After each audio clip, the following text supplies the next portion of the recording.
The wind in the Wyoming Territory did not blow so much as it scoured. It carried the grit of 1,000 miles of badlands, stripping the paint from the siding of the false front buildings in Bitter Creek and embedding itself into the skin of anyone foolish enough to stop there. It was the late 1870s, and the town was already dying. The silver veins in the hills had thinned out, leaving behind a skeleton crew of prospectors, drunks, and those too poor to move on. Luke Travers felt the grit between his teeth as he rode his gelding down the main thoroughfare. He pulled the brim of his hat lower, shielding his eyes from the relentless glare of the midday sun. He was a man who looked as though he had been carved from the same sandstone as the surrounding cliffs. Hard, weathered, and enduring. His coat was dusted with the pale gray powder of the trail, and the Winchester in his saddle scabbard was not for show. He was looking for a ghost. Or rather, he was looking for the widow of a ghost. He reined in his horse outside the livery, dismounting with a stiffness that spoke of days in the saddle. He tied the animal to the rail and patted its neck absently, his eyes scanning the street. Bitter Creek was a place where hope went to suffocate. A dog slept in the shade of a water trough, too lethargic to bark. 2 men sat on the porch of the general store, whittling and watching him with the suspicion reserved for strangers who rode animals that looked well-fed. Luke pushed through the swinging doors of the saloon. It was dark inside, smelling of stale beer and sawdust. He ordered a whiskey, sliding a silver coin across the scarred wood of the bar. The barkeep was a heavy man with a mustache that drooped past his chin. He poured the drink without asking questions. Luke took a sip. It was burned, harsh and cheap. "I'm looking for work," he said. His voice graveled from disuse. "Heard there might be a ranch south of town." The barkeep laughed, a short, dry sound. "Nobody's hiring in Bitter Creek, mister, unless you want to dig for silver that isn't there." "I work horses," Luke said. "Not rock." The man wiped a rag across the counter. "Horses. Well, the only one with horses worth a damn is the Monroe widow, but she cannot pay you." Luke kept his face impassive. "Monroe, that would be Thomas Monroe's widow." "That is the one. Clara. Poor woman holds on to that land like a drowning man holds a stone." The barkeep leaned in, lowering his voice conspiratorially. "Bad luck in that place. Her husband died 5 years back. Border skirmish, they say, but nobody saw the body. Just came back in a box. Folks say the land is cursed by the blood money Thomas used to buy it." Luke stared into the amber liquid in his glass. He knew exactly where the money had come from. He knew exactly how Thomas Monroe had died. The memory of the ambush, the smoke, the screaming horses, the terrible mistake, flashed behind his eyes. He pushed it down. "Where is the place?" Luke asked. 5 miles south. Follow the creek bed until it runs dry. You will see the barn, big red thing, peeling paint. But do not say I did not warn you. Stranger, what is your name? Anyway." Luke downed the rest of the whiskey. He set the glass down with a heavy clink. "Caleb," he lied. "Caleb Frost. Clara Monroe was losing the war. It was not a war against men with guns. Not yet, but a war against the land itself.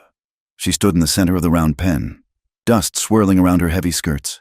In front of her, a sorrel Mustang colt reared, striking out with its forelegs. The animal was terrified, its eyes rolling white, its coat matted with sweat and burrs. It had a gash on its flank, likely from a cougar or a barbed wire fence, and the wound was festering. "Easy," Clara said, her voice low and steady. She held her ground, though her heart hammered against her ribs. "I am not going to hurt you." The colt snorted and backed away, slamming its hindquarters against the wooden rails of the pen. The wood creaked ominously. Clara wiped a strand of dark hair from her forehead with the back of a gloved hand. She was exhausted. The bank had sent another letter, threatening foreclosure if she did not make a payment by the 1st of the month. The herd was thinning. The fence line was down in 3 places, and she was alone. She had been alone for 5 years. Ever since Thomas died, the townspeople avoided her, whispering that she was a black widow. that the violence Thomas had lived by had come home to roost. They said she was proud, stuck up. They did not see the nights she spent counting pennies by the light of a single tallow candle. They did not see the blisters on her hands or the rifle she slept with under her pillow. The colt lunged again, snapping its teeth. Clara stepped back quickly, stumbling over a root. She caught herself, but the moment of weakness emboldened the horse. It charged.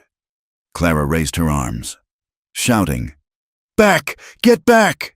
The colt veered at the last second, its hoof grazing her shoulder, the force of the air knocking the breath from her lungs. She fell back against the fence, gasping, "You are going to get yourself killed. Doing it like that." The voice came from the gate. It was deep, calm, and utterly unfamiliar. Clara spun around, her hand instinctively going to the knife she kept in her belt. A man stood leaning against the rails. He was tall, broad-shouldered, wearing a trail-worn duster and a hat that shadowed his face. He looked dangerous, in the way a loaded weapon sitting on a table looked dangerous. Quiet, but capable of sudden violence. "Who are you?" she demanded, straightening her spine. She refused to look afraid. "My name is Caleb," the man said. He did not move to enter the pen. He just watched the horse. "That animal is in pain. He thinks you are the one causing it. I am trying to clean the wound," Clara snapped. "And you are trespassing." "I am looking for work," he said, ignoring her accusation.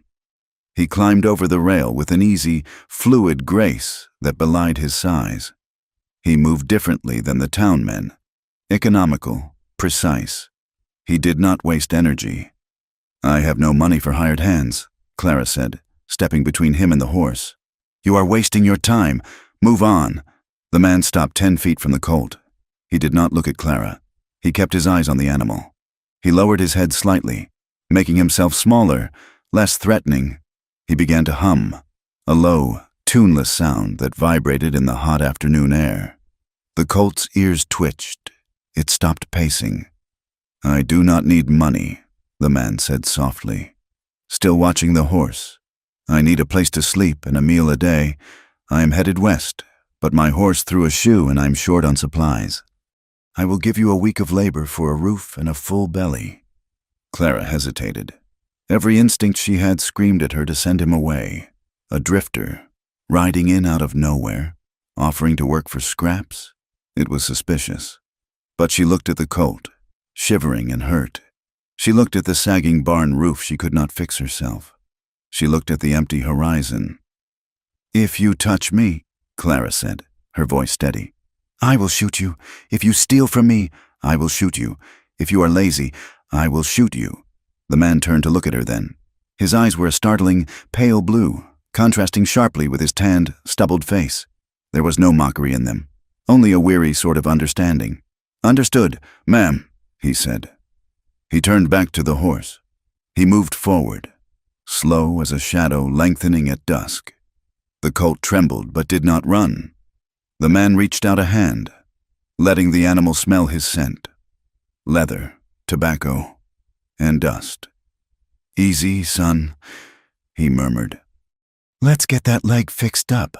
Clara watched, her arms crossed over her chest, as the stranger calmed the beast that had nearly trampled her moments before.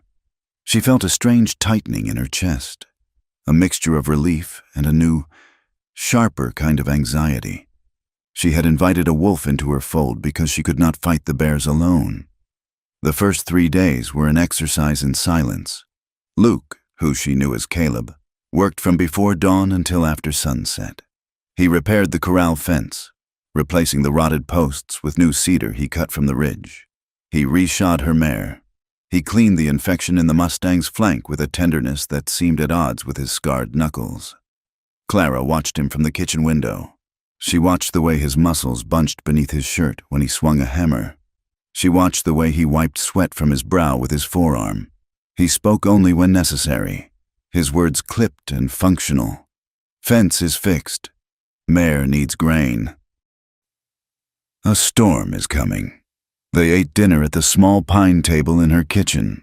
The silence between them was thick, filled with the sounds of cutlery scraping against tin plates. Clara found herself studying him when he was not looking. He ate quickly, like a man used to having his meals interrupted. He never sat with his back to the door. "Where are you from, Caleb?" she asked on the fourth evening. The wind was howling outside, rattling the window panes. He paused, a piece of cornbread halfway to his mouth. "Texas," he said. "Texas is a big place. Big enough to get lost in," he replied. He did not elaborate. "Why leave? Why stay?" He looked up, meeting her gaze. "Why do you stay here, Mrs. Monroe? The town says this land is dead. They say you should sell." Clara stiffened. "The town talks too much. This is my home. It was my husband's dream. Was it yours?" The question caught her off guard. She looked down at her hands. "A wife's dream is her husband's dream. That is the way of things?" "That is a lie people tell to keep women quiet," Luke said. His voice was not unkind, just flatly honest. Clara flushed. "You are bold for a drifter living in my barn." "I am just observing." Luke pushed his plate away. "Your husband, Thomas, he was a cattleman?" "He was a businessman," Clara said. "He wanted to build a legacy here. He bought this land right after the war. He had big plans." "Plans take money," Luke said. "And money usually takes blood. Out here." Clara's eyes narrowed. "What do you mean by that?" Luke shrugged. "Just that nothing in this territory comes free. You pay for it one way or another." Clara stood up, collecting the plates with a clatter. "My husband was a good man. He died defending this territory. Is that right?" Luke watched her. His expression was unreadable. "How did he die?" "He was ambushed," Clara said, her back to him as she pumped water into the basin. "South of the border, a group of bandits. They said it was over a land dispute, but it was just murder. Plain and simple." Luke looked at her rigid back. He could see the tension in her shoulders. He wanted to tell her the truth then. He wanted to tell her that it wasn't bandits, that it was a hired group of regulators, men paid to clear the valley for the railroad, and that he had been one of them. He wanted to tell her that Thomas Monroe hadn't been a hero. He had been a speculator playing both sides of a range war, and his luck had run out. But he looked at the line of her neck, the vulnerability she tried so hard to hide, and the words died in his throat. "I am sorry for your loss," he said instead. "I do not need your pity," Clara said sharply. She turned around, drying her hands on a rag. "I need the south pasture cleared of sagebrush tomorrow. If you are done eating, you can go." Luke stood up. He nodded once, put his hat on, and walked out into the night. The environment of the Wyoming Territory was not merely a setting. It was an adversary. The sun bleached the color from everything. The grass was a pale, brittle yellow. The earth a cracked mosaic of tan and gray. The only vibrant things were the sunsets, which bruised the sky in violent shades of purple and crimson, and the blood that occasionally spilled on the dry ground. The harshness of the land reflected the hardened inner lives of the two people living on the ranch. Clara had become like the sagebrush, deep-rooted, tough, bitter to the taste, surviving on almost nothing. She had learned to hoard her emotions like water. Luke was like the basalt rocks on the ridge, jagged, dark, formed by fire and pressure. He existed in a state of constant vigilance. He slept lightly, his hand always near the Colt peacemaker he kept wrapped in oilcloth. A week turned into 2. Clara could not afford to pay him, but she cooked him hearty meals and mended his torn shirt. They developed a rhythm. She would come out to the barn in the mornings to find the horses already fed and watered. He would come in at dusk to find a hot stew waiting. The wariness remained, but curiosity began to chip away at the edges. Clara watched him gentle a wild mare, his hands moving with a patience that mesmerized her. She saw him stop to watch a hawk circling overhead, a look of profound sadness on his face. He was a puzzle she could not solve. He was educated, she could tell by his vocabulary, though he tried to hide it. He moved like a soldier. He knew horses better than any ranch hand she had ever met, and he was hiding something. One evening, the heat broke with a sudden, violent thunderstorm. Rain hammered against the roof of the barn. turning the dust of the corral into slick mud. Luke had been working on the irrigation ditch all day, digging through the hard-panned clay. Clara ran from the house to the barn, holding a shawl over her head, intending to check on the foal that had been born 2 days prior.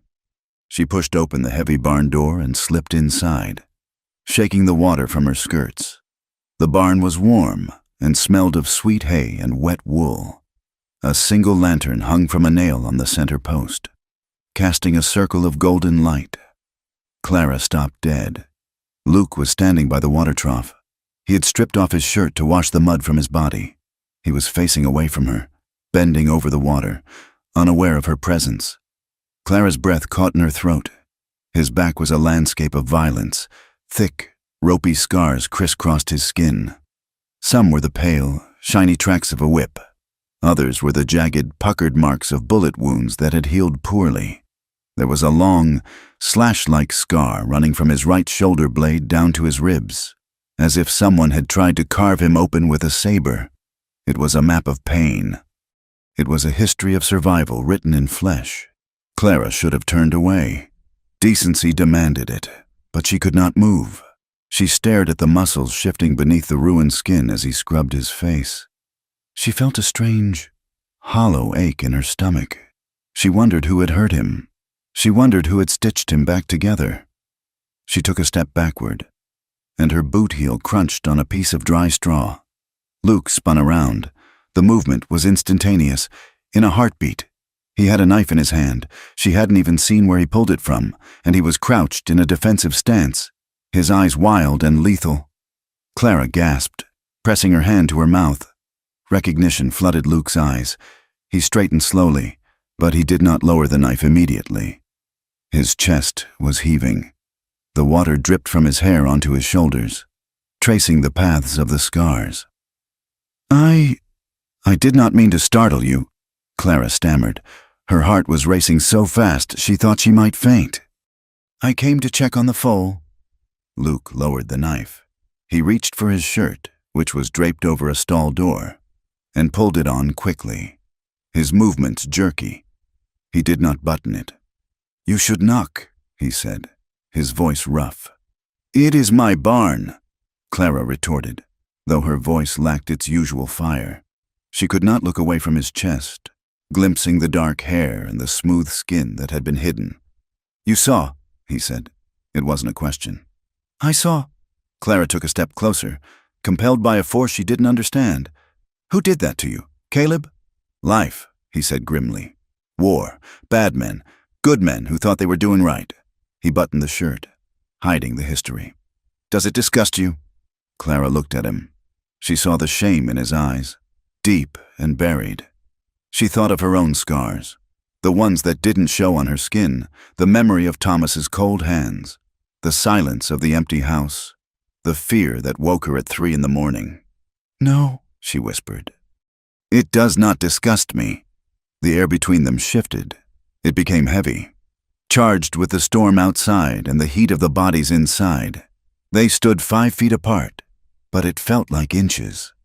Clara could smell the rain on him, the soap, the scent of a man. She felt a sudden, terrifying urge to cross the distance and touch him, to see if he was real. Luke stared at her. His eyes dropped to her lips, then snapped back up to her eyes. He took a step back, retreating into the shadows. "Check the foe," he said, his voice tight. "I am going up to the loft." He turned and climbed the ladder without looking back. Clara stood in the lantern light, shivering, though the barn was warm. Sleep did not come easily to Luke that night.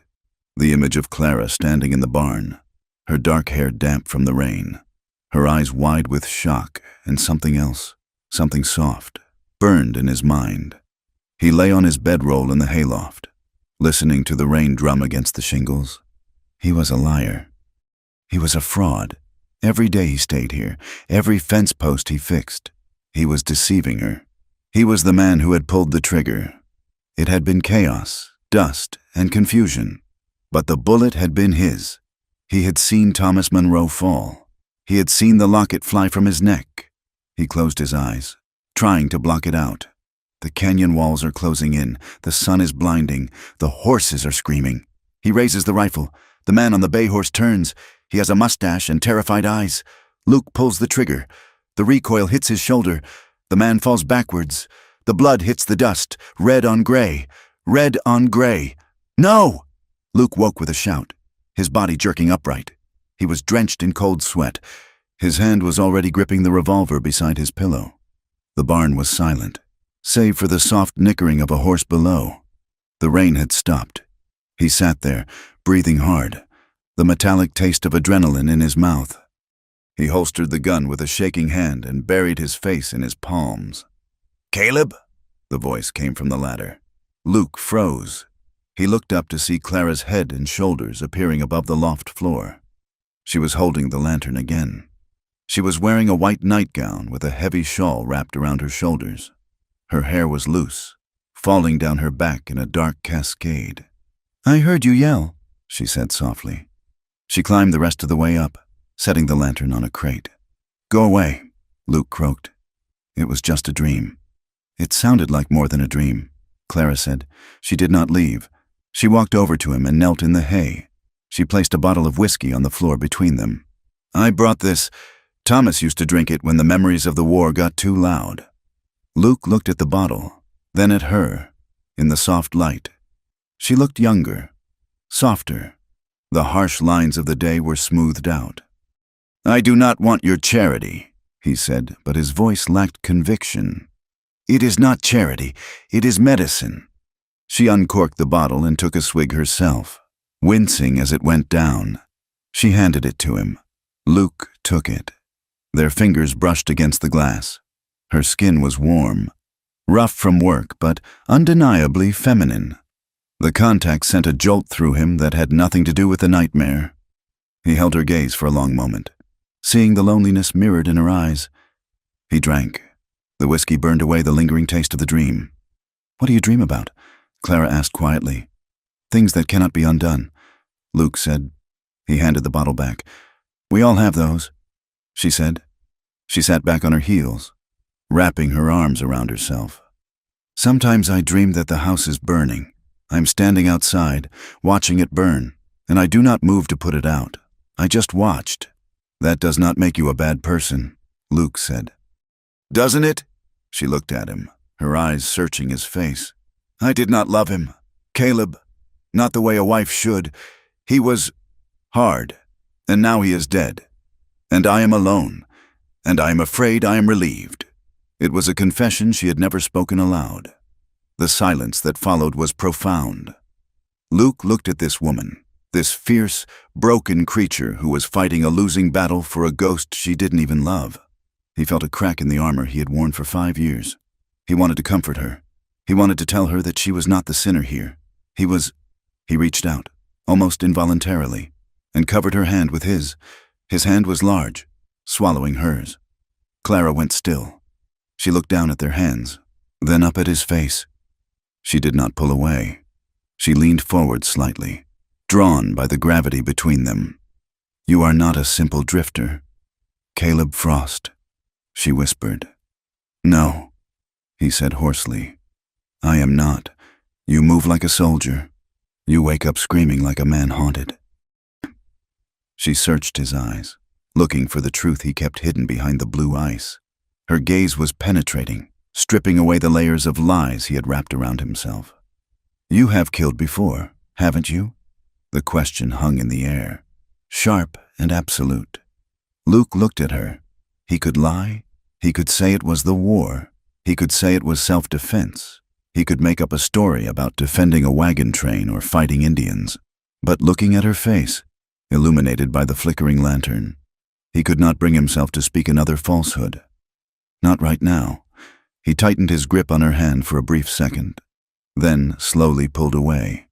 He picked up the whiskey bottle and took another long drink, staring into the shadows of the loft rafters. He did not answer her.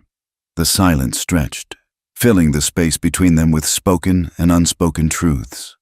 As the first gray light of dawn began to bleed through the cracks in the barn mont walls, the arrangement regarding the loft became an unspoken law between them. Luke Travers, who still answered to the name Caleb Frost, slept above the horses. wrapped in a wool blanket that smelled of dust and sweet hay. Clara Monroe slept in the main house, in the marital bed that felt too large for one woman, with a loaded Colt Navy revolver beneath her pillow. Every night. She checked the percussion caps. Every night. She locked the heavy oak door and slid the iron bolt home. It was a ritual born of necessity, not paranoia. In the Wyoming Territory, a woman alone was prey, and a woman alone with a strange man in her barn was walking a razor's edge. Yet, as the days bled into a second week, the lock on the door began to feel less like a barrier against Luke and more like a habit she could not quite break. She would wake before dawn, the sky a bruised purple in the east, and see the faint glow of a lantern in the barn window. He was always up before her. By the time she walked out with the milk pail, the horses were fed, the stalls were mucked, and the scent of brewing coffee, strong and black, made over a small fire he built near the tack room, drifted on the chill morning air. They moved around each other like two planets in uncertain orbit, held together by the gravity of the work that needed doing. One Tuesday morning, Clara stood at the kitchen window, watching Luke break ice on the water trough. The sight of him, his breath plumbing in the cold air, the easy strength with which he wielded the heavy iron pry bar, triggered a memory so sharp it nearly doubled her over. It was not a memory of Luke. It was a memory of Thomas. The flashback hit her with the force of a physical blow. 5 years ago, the parlor of this very house, though the furniture had been newer then. Thomas Monroe had stood by the fireplace, his face flushed with drink, holding a piece of paper that shook in his hand. "It is an investment. Clara!" Thomas had shouted, his voice slurring. "A sure thing. The railroad is coming south. We just need the capital to buy the rights to the water." Clara had sat in the high-backed chair, her hands folded in her lap to stop them from trembling. She was 22 years old, 3 months married, and she had already learned that her husband was a man built of hollow promises. "We have no capital. Thomas, you lost the cattle money at the tables in Cheyenne." The silence that followed had been terrifying. Thomas had crossed the room in 3 strides. He grabbed her wrist, his fingers digging into the tender flesh until she gasped.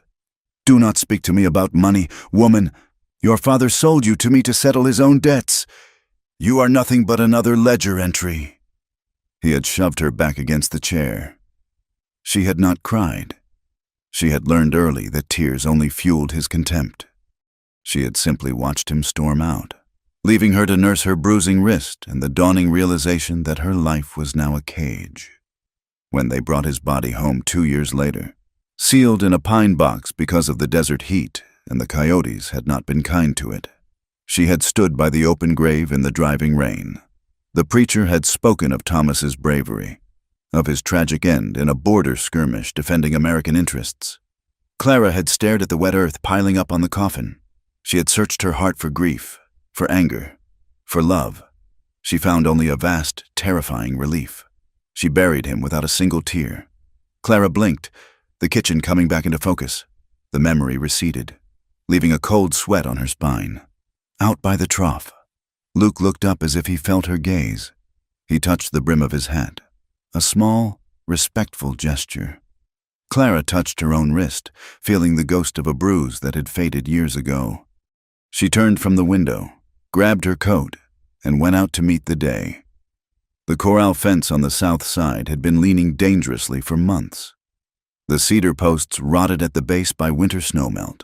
It was a 2-person job, one that Clara had put off because she had no one to hold the posts while she tamped the earth. "Grab the shovel," Luke said, tossing the tool toward her. He did not ask if she could handle it. He simply assumed she could. They worked in the steady rhythm of people who knew the language of work. Luke used the post hole digger, slamming the blades into the unforgiving hardpan, while Clara cleared the loose dirt and set the new posts. The sun beat down on them, turning the air shimmering and hot. "Hold it steady," Luke grunted, his shoulder pressing against hers as he maneuvered a heavy rail into place. Clara braced herself, the rough bark of the wood biting into her gloves. She could smell him, the scent of sweat, leather, and the faint, metallic tang of gun oil. It was a masculine scent, overwhelming in its proximity. His arm brushed against hers, hard muscle against her own hidden strength. "You swing a hammer better than most men I have known," Luke noted, driving a nail home with 2 precise strikes. "Most men I have known talk more than they work," Clara shot back, wiping dirt from her cheek with her shoulder. "I had to learn to do it myself, or the roof would have come down on my head." Luke paused, resting the hammer on his thigh. He looked at her, his blue eyes crinkling at the corners. It was the first time she had seen something approaching a genuine smile on his face. "I suppose that is true. Though I have known a few men who could work a shovel and talk a hole through a limestone cliff at the same time. Were they friends of yours?" The smile faded, replaced by that familiar, guarded mask. "Men I rode with, once." "And where are they now?" "Dead," Luke said flatly. "Or wishing they were." He turned back to the fence, effectively ending the conversation. But the moment lingered. They worked side by side as the sun climbed higher. Clara found herself stealing glances at him when his back was turned. She watched the way his shirt clung to his back, damp with exertion. She watched the focused intensity of his profile. There was a danger in him. Yes, she had seen the scars. She had seen the way his hand hovered near his hip whenever a hawk screeched or a shadow moved, but there was also a steadiness she had never known. Thomas had been chaotic, a storm of impulses. Luke was a rock. Around noon, they took a break, sitting in the shade of the barn with canteens of tepid water. "The Bay Mary is favoring her left foreleg," Luke said, wiping his mouth with the back of his hand. "She stepped in a gopher hole last week," Clara replied. "I put a poultice on it, but she is stubborn." "So, like her mistress," Luke murmured into his canteen. Clara shot him a look, but there was no heat in it. "Survival requires stubbornness. Mr. Frost, if I were pliable, this ranch would be sagebrush and dust by now." "It is mostly sagebrush and dust anyway," Luke countered dryly. "It is my sagebrush and dust." They looked at each other. For a second, the air between them hummed with a strange electricity.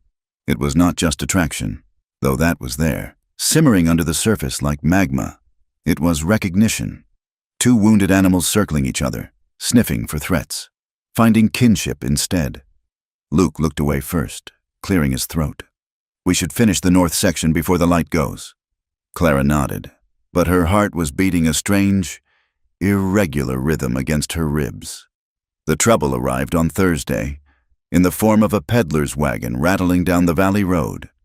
Silas Finch was a man who sold pots, pans, patent medicines, and gossip, usually in that order. He pulled his mule team up to the front porch, the wagon groaning under the weight of his wares. Clara went out to meet him, wiping flour from her hands. Luke stayed back by the barn, pretending to sharpen a scythe, but Clara saw him tilt his head, listening. "Afternoon, Widow Monroe," Silas called out, climbing down from the seat with a grunt.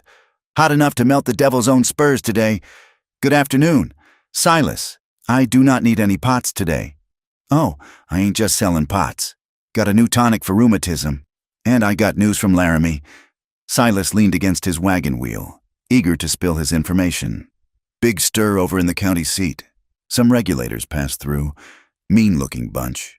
Working for the Cattle Association. Or maybe the railroad. Nobody knows for sure."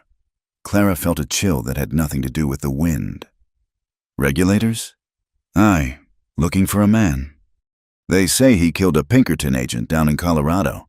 Or maybe a sheriff in Texas. Stories vary. But the description is clear enough. Tall fella, dark hair. Got a back carved up like a Sunday roast, if you will pardon the expression." Clara's breath hitched. She did not look toward the barn. She kept her eyes fixed on Silas's face. "Did they say his name?" "No name, just a description. They are offering $500 for him, dead or alive, though they seem to prefer death." Silas spat a stream of tobacco juice into the dust. "You have not seen any strangers about, have you, Clara? A woman alone out here. You cannot be too careful." "No," Clara lied, the word tasting like ash in her mouth. "I have seen no one, just the wind and the coyotes." Silas nodded, disappointed.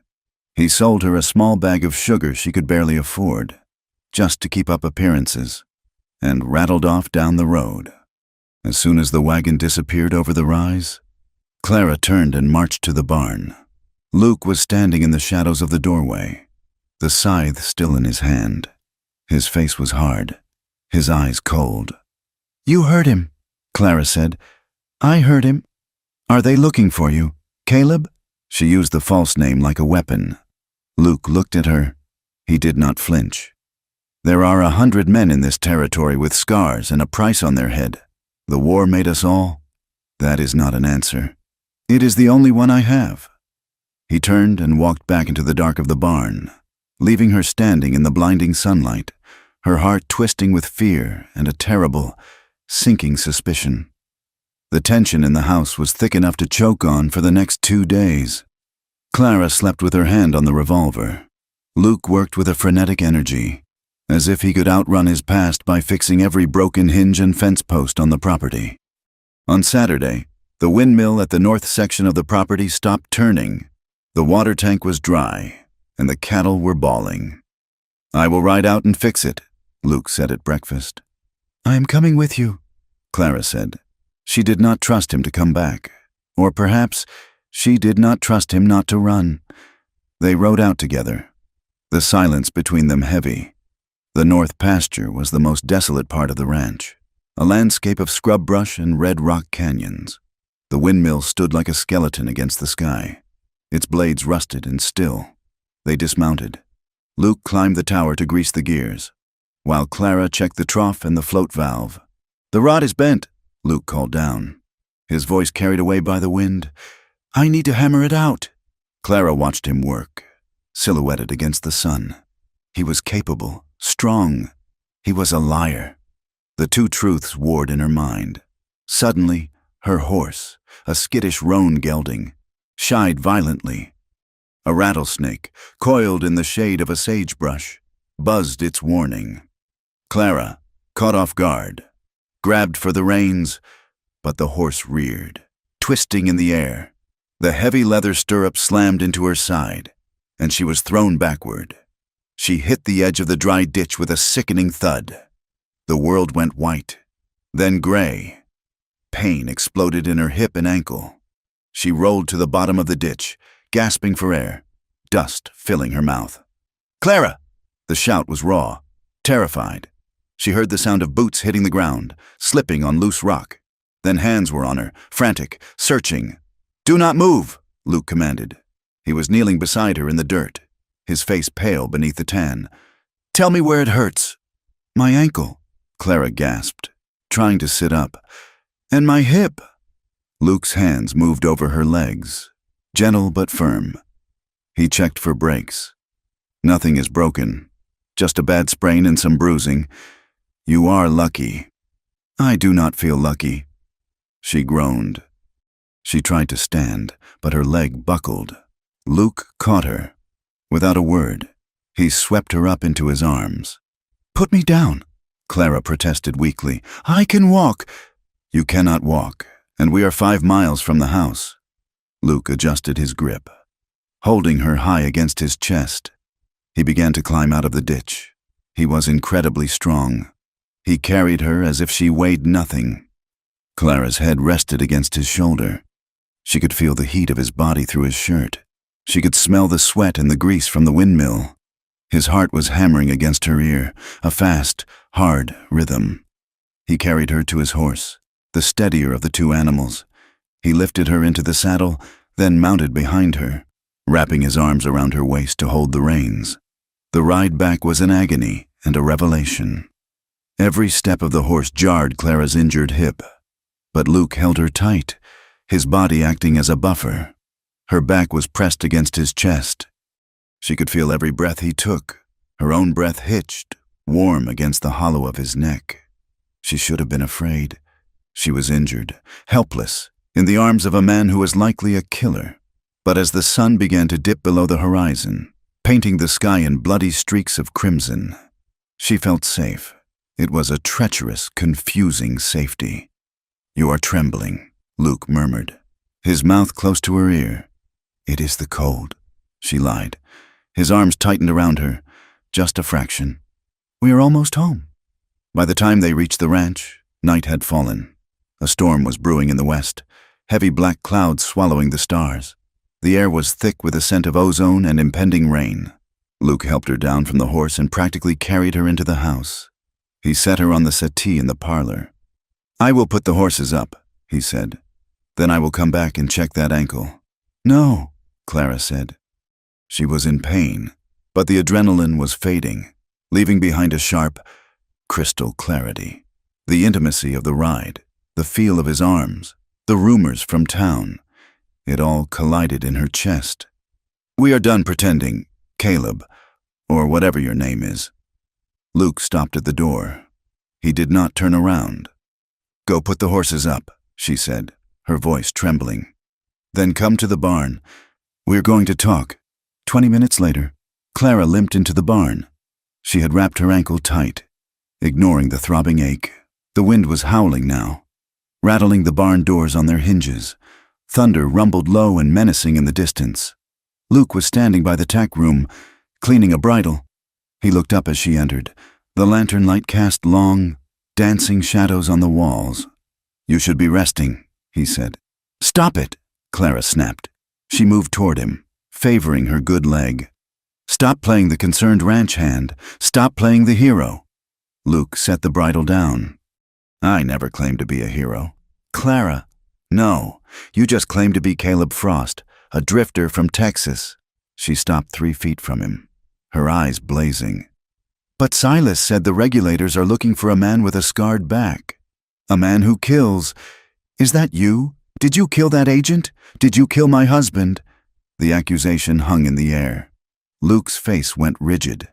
"I did not kill the agent." "But you killed someone." "I have killed many men," Luke said, his voice dropping to a growl.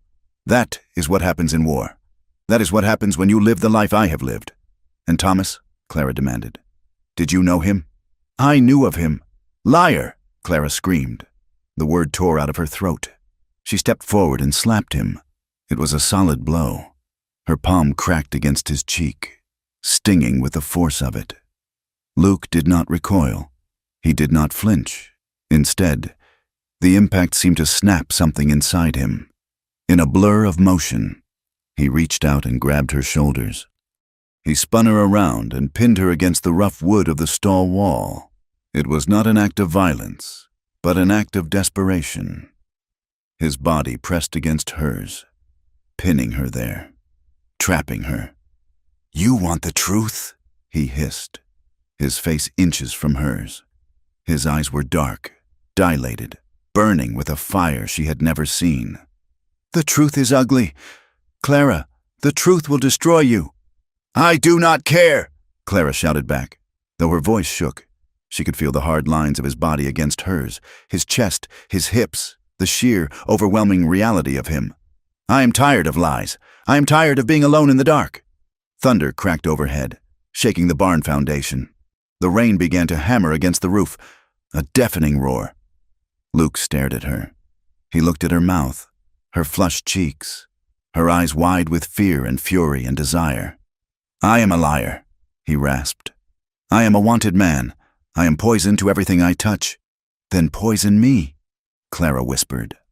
She did not know where the words came from. They bypassed her brain and came straight from the lonely, starving center of her soul. Luke let out a sound that was half groan, half curse. He crashed his mouth down on hers. The kiss was not gentle. It was rough, desperate, consuming.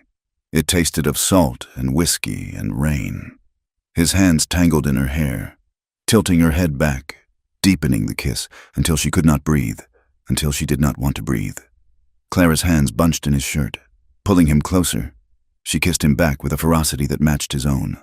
All the years of silence, of endurance, of cold, polite touches from a husband she despised, they all burned away in the heat of this man's mouth. She moaned into his mouth, her body arching against him.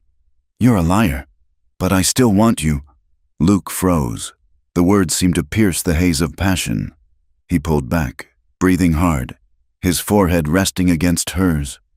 His hands were still gripping her arms, his thumbs digging into her skin. He pressed his body against hers one last time, a silent testament to how much he wanted to take her, right there in the straw. The evidence of his desire was hard against her stomach, but he did not. He squeezed his eyes shut, his jaw working. "No," he whispered. "Not like this. Not with a lie between us." He released her abruptly, stepping back as if he had been burned. Clara slumped against the wall, her lips swollen, her heart hammering a frantic tattoo against her ribs. The rain pounded on the roof. The barn was filled with the sound of their ragged breathing. Luke looked at her one last time, a look of profound longing and profound regret. Then he turned and walked into the darkness of the tack room, leaving Clara alone in the lantern light, shaking, aching, and more terrified than she had ever been in her life. The morning after the storm, the air in Bitter Creek felt scrubbed clean, but the silence between Clara Monroe and Luke Travers was heavier than the mud that clogged the ranch yard. They moved around each other like ghosts in a house too small for the living, avoiding eye contact, their bodies humming with the memory of the kiss that had almost happened, and the one that had. Luke threw himself into work with a terrifying intensity. He spent 3 days digging a new drainage ditch along the south pasture, swinging the pickaxe until his hands were raw and blistered. He did not wear gloves. He seemed to want the pain, a physical distraction from the ache in his chest. Clara watched him from the porch, her coffee cup warm in her hands. She wanted to hate him. She wanted to saddle her mare, ride into town, and tell the marshal that a killer was sleeping in her barn. But then she would remember the way his body had trembled against hers, the desperate heat of his mouth, and the look of utter ruin in his eyes when he pulled away. He was a liar. That much was true, but he was also the man who had carried her 5 miles when she was hurt. He was the man who woke up screaming from nightmares she suspected were made of guilt. On the 4th evening, the silence finally broke. They were in the kitchen. Clara was mending a tear in his canvas coat while he oiled his boots by the stove. The fire crackled, the only sound in the room until Luke spoke. "I was in Lincoln County," he said. He did not look up from his boot. "Before I came north, I rode for the Cattlemen's Association." Clara stopped stitching. The needle hovered over the heavy fabric. Lincoln County was synonymous with blood. It was a place where the law was bought and sold, and men died for the crime of owning the wrong patch of grass. "Is that why they are looking for you?" she asked quietly. "Part of it," Luke said. He picked up a rag and rubbed the leather until it shone. "We were hired to keep order. That is what they told us. But order just meant clearing out the small outfits so the big barons could run their herds from the Pecos to the Rio Grande. We burned cabins. We cut fences. We killed men who refused to sell." "And you did those things?" Luke stopped rubbing. He looked at the fire, the flames reflecting in his dark eyes. "I did. I followed orders.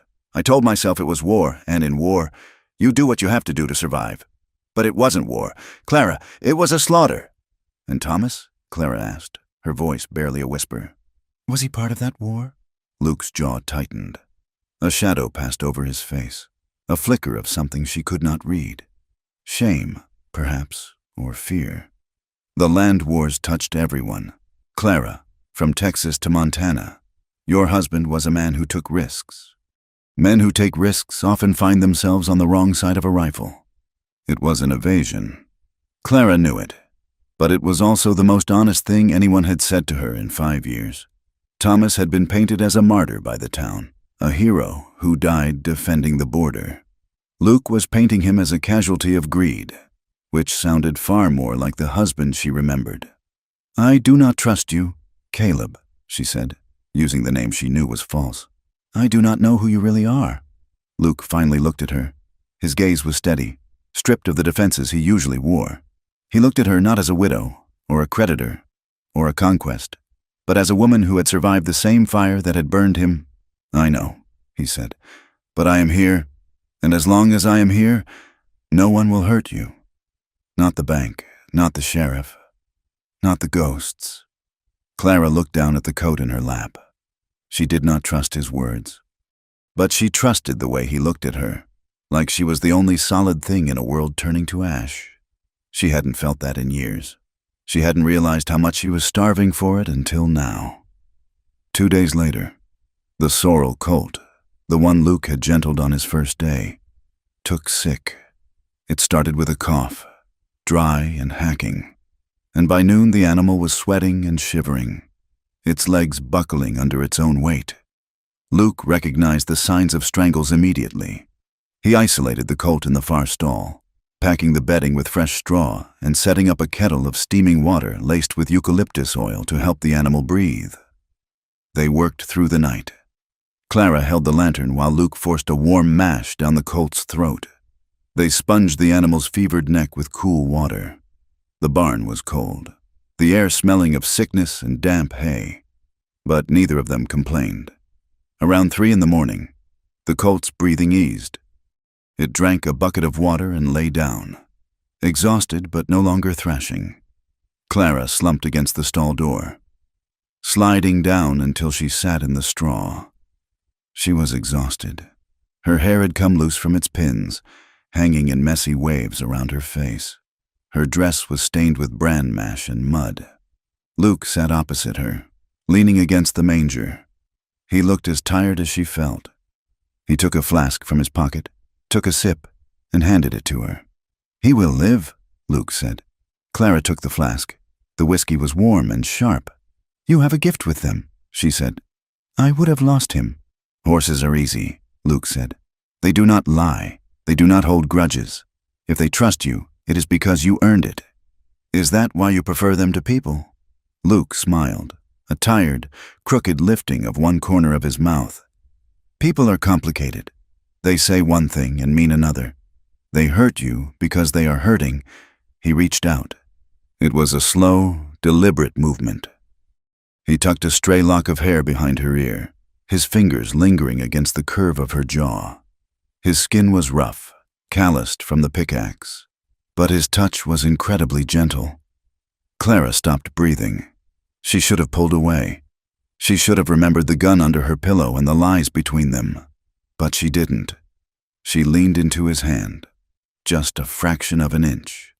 "You matter, Clara," Luke whispered. His voice was rough with fatigue. "You are the strongest thing I have ever seen. Do not let this town break you." Clara closed her eyes.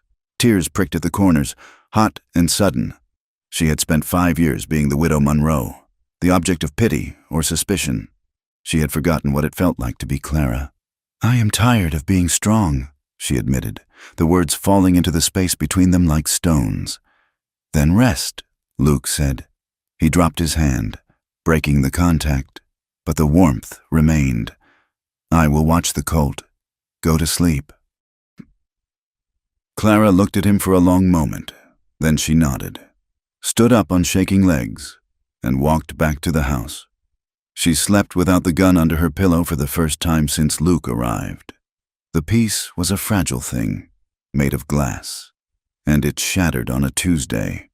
Weevils had gotten into the flour barrel, and they were out of coffee. It was a mundane necessity that forced Luke into town. Clara offered to go, but her ankle was still tender, and Luke insisted. He saddled the bay gelding, pulling his hat low and checking the load in his revolver before sliding it into the holster. "I will be back before sundown," he promised. Clara watched him ride out, a knot of dread tightening in her stomach. She tried to occupy herself with churning butter, but the rhythm of the dasher felt like a countdown. By noon, the silence of the ranch was unbearable. She saddled the mare, ignoring the twinge in her ankle, and followed him. Bitter Creek was quiet when she arrived. The wind kicked up dust devils in the street, and the few horses tied at the hitching rails stood with their heads down. Clara saw the bay gelding tied outside the mercantile. She breathed a sigh of relief. He was just buying supplies. She tied her mare next to his and went inside. The shopkeeper, a sour-faced man named Higgins, told her that Caleb had already left, heading toward the saloon to buy a bottle of liniment from the bartender, who doubled as the town's apothecary. Clara walked toward the saloon. The sound of raised voices reached her before she even stepped onto the boardwalk. Inside the saloon, the air was thick with smoke and tension. Luke stood at the bar, his back to the room, his posture rigid. A few feet away, a man in a long, dusty duster sat at a table. He was a stranger, with the lean, predatory look of a wolf who had scented blood, a bounty hunter. "I know that walk," the stranger said. His voice was loud, carrying to every corner of the room. "I saw it in Abilene. I saw it in Hayes City. You walk like a man who is waiting for a bullet." Luke did not turn. "You have me confused with someone else." "Friend, I am just passing through." "Is that right?" The stranger stood up. His hand hovered near the dual Schofields at his hips. "You look a hell of a lot like the man who rode with the regulators down in Lincoln. The man they called Travers. The man who put a hole in a sheriff in El Paso?" The name hung in the air. "Travers?" Clara froze just outside the swinging doors. Her heart hammered against her ribs. "Travers. Not Frost." "I go by Frost," Luke said, his voice deadly calm. "You can go by the King of England for all I care." The bounty hunter sneered. "The price on your head reads Luke Travers, $500, dead or alive." He took a step closer. "And I hear you are working for the widow out at the old Monroe place. Pretty woman. I wonder if she knows she is sleeping with the man who—" The movement was so fast that Clara barely saw it. Luke spun around. The bounty hunter went for his gun, but he was a fraction of a second too slow. Luke's peacemaker cleared leather with a smooth, practiced fluidity. Crack. The gunshot was deafening in the confined space. The bounty hunter jerked backward as if kicked by a mule.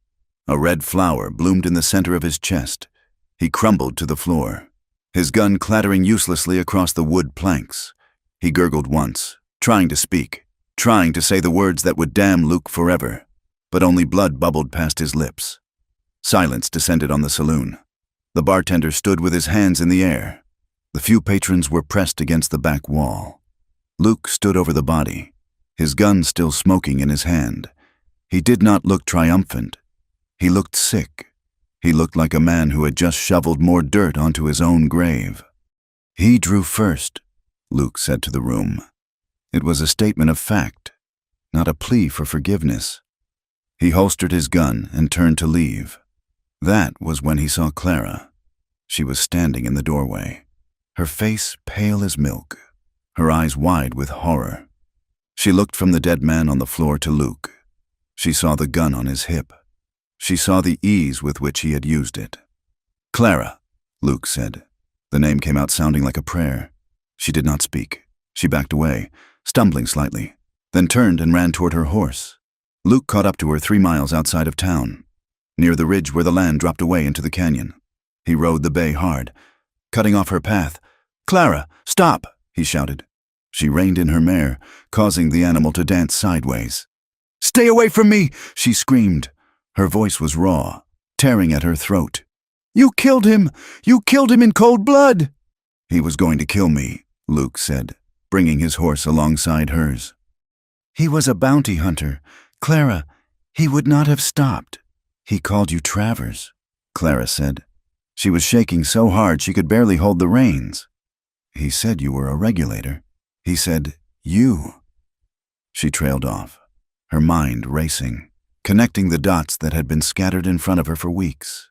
The scars, the nightmares, the knowledge of the land wars, the vague half-truths about Thomas. "Who are you?" she demanded. "Who are you really?" Luke looked at her. The wind whipped his coat around him.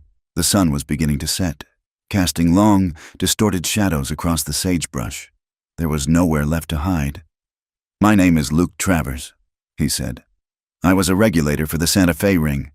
I've been running for 5 years. "And the killing?" Clara asked. "The one he mentioned? The one you are wanted for?" "It wasn't a sheriff," Luke said. His voice was hollow, empty of all hope. "That was a lie the hunter told to draw me out. The warrant is for a murder during the ambush at Doña Ana." "Doña Ana!" The name hit Clara like a physical blow. Doña Ana was where Thomas had died. "You were there," she whispered. "Yes." "You knew Thomas?" "Yes." Clara stared at him. The world seemed to tilt on its axis. The man she had let into her home. The man she had almost let into her bed. The man whose hands had gentled her horses and brushed her hair. He had been there. He had been part of the violence that had made her a widow. Did you kill him? The question was about a knife. Luke looked at her. He could see the desperation in her eyes, the plea for him to deny it. He could tell her he just saw it happen. He could tell her it was someone else. She would believe him because she wanted to believe him. But he was done with lies. The weight of them was crushing him. I cannot tell you what happened that day, Clara, he said. Not yet, but I am the reason he is dead. It was not a confession of murder, but it was an admission of guilt so profound it amounted to the same thing. Clara let out a sound of pure anguish. She raised her riding crop and lashed out, striking him across the chest. "Get out!" she screamed. "Get off my land! Go!" Luke did not flinch from the blow. He took it, accepting it as his due. "I will go," he said. He reached into his pocket. His hand came out holding something small and silver. He leaned over and dropped it into her saddlebag. "What is this?" she cried, backing her horse away. "The truth," Luke said, "or part of it. Goodbye, Clara." He turned the bay horse and rode south, toward the Badlands. Without looking back, Clara rode back to the ranch in a daze. The wind had picked up, turning into a full-blown gale. The sky was a sickly yellow-brown as a sandstorm rolled in from the west, blotting out the sun. She stabled the mare mechanically, her hands numb. She walked into the house, the wind screaming around the eaves like a banshee. She lit a lamp, though it was only late afternoon. She reached into her saddlebag and pulled out the object Luke had left. It was a piece of silver, roughly triangular, with jagged edges where it had been snapped or broken. It was engraved with scrollwork, delicate and expensive. Clara stared at it. Her breath hitched in her throat. She knew this pattern. She ran to the bedroom, falling to her knees beside the heavy oak wardrobe. She shoved it aside, grunting with the effort, revealing the loose floorboard beneath. She pried it up with her fingernails, ignoring the splinter that pierced her skin. Beneath the floorboard was a small tin box. It contained the few things Thomas had left behind: his pocket watch, a stack of worthless mining deeds, and a silver pendant he had worn for luck. When they had brought his body back, the pendant had been broken. Half of it was missing. The undertaker had given her the remaining piece, still on its chain. Clara opened the box. Her hands were shaking so badly she almost dropped the tin. She lifted out the chain. The silver fragment dangled from it, jagged and incomplete. She placed the piece Luke had given her on the table. She lowered the pendant next to it. They fit together perfectly. The scrollwork aligned. The break was seamless. Clara gasped, backing away from the table as if the silver burned. He hadn't just known Thomas. He hadn't just been there. He had been close enough to take this from his body. Or the pendant had been broken in a struggle. I am the reason he is dead. The wind slammed against the house, shaking the walls. Dust began to sift through the cracks in the window frames, coating the table, coating the silver. Clara grabbed the pieces of the pendant, clutching them in her fist until the metal dug into her palm. She ran out of the house, into the barn, needing the smell of the horses, needing to breathe air that didn't smell of Thomas's ghost. She collapsed in the center of the aisle, sinking to her knees in the dirt. The barn groaned under the assault of the storm. The sand hissed against the wood. Luke was gone. He was a killer. He was a monster who had lied to her face, who had touched her with hands stained by her husband's blood. And yet, as she curled into a ball on the floor, sobbing into the silence, the most terrifying truth of all washed over her. She clutched the silver to her chest, weeping not because he was a killer, but because even now, knowing what he was, knowing what he had done, she wanted him to come back. The sandstorm raged outside, burying the world in dust. But it could not bury the truth that was breaking Clara Monroe's heart. The high country was a place where a man could vanish if he had a mind to, and Luke Travers had the mind to vanish. He had made camp in a jagged fissure of granite overlooking the valley, 3 miles up from the Monroe homestead. It was a cold camp. No fire to give away his position. Just a bedroll spread on the hard stone and a strip of dried venison for supper that tasted like leather and salt. For 2 days, he had watched the ranch through the brass scope of his Winchester. He watched Clara come out in the gray light of dawn to feed the chickens. He watched her struggle with the heavy barn doors, her movements stiff, likely from the bruising she had taken at the windmill. He saw her pause, sometimes for minutes at a time, looking south toward the Badlands where he had ridden. He should have kept riding.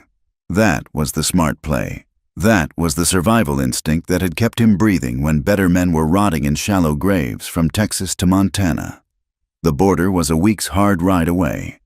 Mexico offered cheap tequila and anonymity. He could disappear into the Sierra Madre and never think about the Wyoming territory again. But he could not leave. The silver pendant in her saddlebag was a confession, but it was not an absolution. He felt tethered to that dying ranch in the valley, bound by a cord of guilt so thick it felt like a noose. He had told her part of the truth, but the rest of it, the specific, bloody reality of the moment Thomas Monroe died, sat heavy in his gut. He adjusted the focus on the scope. A cloud of dust was rising from the road leading out of Bitter Creek. Riders. Luke stiffened. He counted them as they emerged from the heat haze. 4 men. One rode in front of a prancing white stallion that looked too clean for this country. The other 3 rode slightly behind, sitting their saddles with the loose, heavy posture of hired guns. Luke lowered the rifle. He knew that formation. It was not a social call. He scrambled down from the rocks to where the bay gelding was tied in a stand of scrub oak. He checked the cinch, checked his revolver, and waited. He would not ride down yet. He would watch. If they were just passing through, he would let them pass. But looking at the way the lead rider sat his horse, arrogant, entitled, like a lord surveying his serfs, Luke knew they were not passing through. Clara Monroe saw the dust cloud too. She was in the garden, trying to salvage a row of beans that the windstorm had nearly stripped bare. She stood up, wiping her hands on her apron, and shaded her eyes. When she recognized the white horse, a cold stone formed in her stomach. Sheriff Marcus Hardin. He had been the law in the county for 10 years, and in that time, he had acquired 3 ranches, a silent partnership in the silver mine, and a reputation for solving problems by making them disappear. He was a handsome man in a sleek, predatory way, with a mustache that was always waxed and boots that cost more than Clara's entire herd.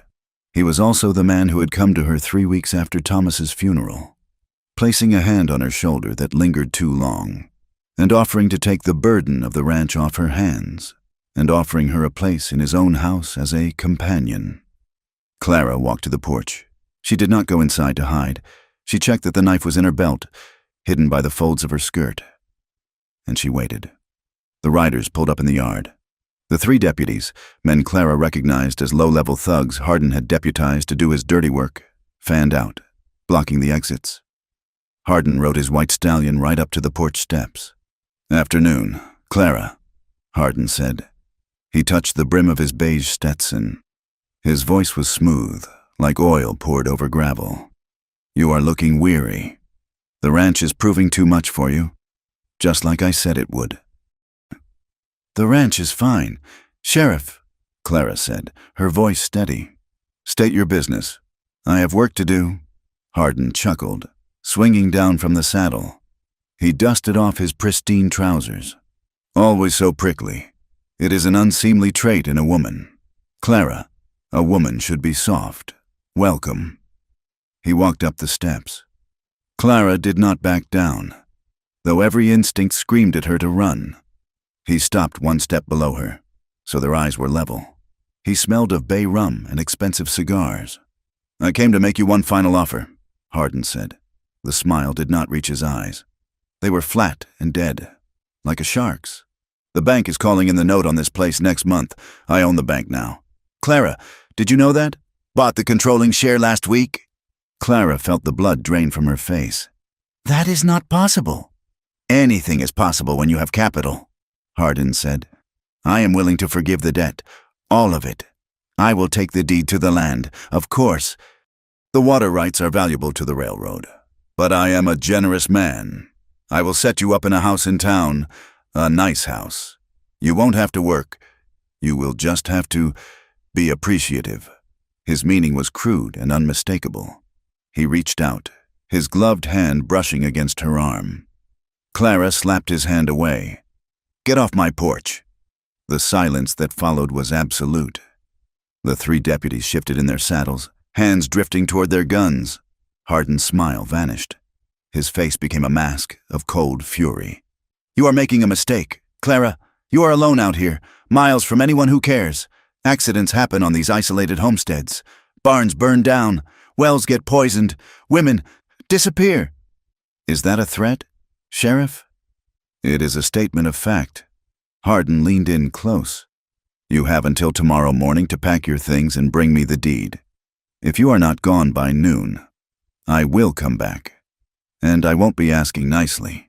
He turned and walked back to his horse. He mounted up, gathered his reins, and looked back at her. "Think about it, Clara. You are fighting a war you have already lost." He spurred his horse, and the four men thundered out of the yard, leaving Clara standing on the porch, shaking with a mixture of rage and terrifying helplessness. Luke watched them leave through the scope. He saw the way Hardin had leaned into her space. He saw the way the deputies had circled the house, their eyes scanning the windows in the barn, looking for weaknesses. They were casing the property. He lowered the rifle. He sat on the rock, listening to the wind hiss through the scrub brush. He could leave. He could ride down the backside of the ridge and be in Colorado in 2 days. Clara Monroe was not his responsibility. She was the widow of a man he had killed. She had struck him and ordered him off her land, but he remembered the feel of her breath on his neck when he carried her. He remembered the raw honesty in her voice when she said she needed him. "Damn it," Luke whispered. He stood up and walked to his horse. He did not mount up. Instead, he led the bay deeper into the draw, tying him securely where he would not be seen. He stripped off his saddlebags and cached them under a rock. He checked his weapons, the Winchester, the Peacemaker, and the heavy Bowie knife on his belt.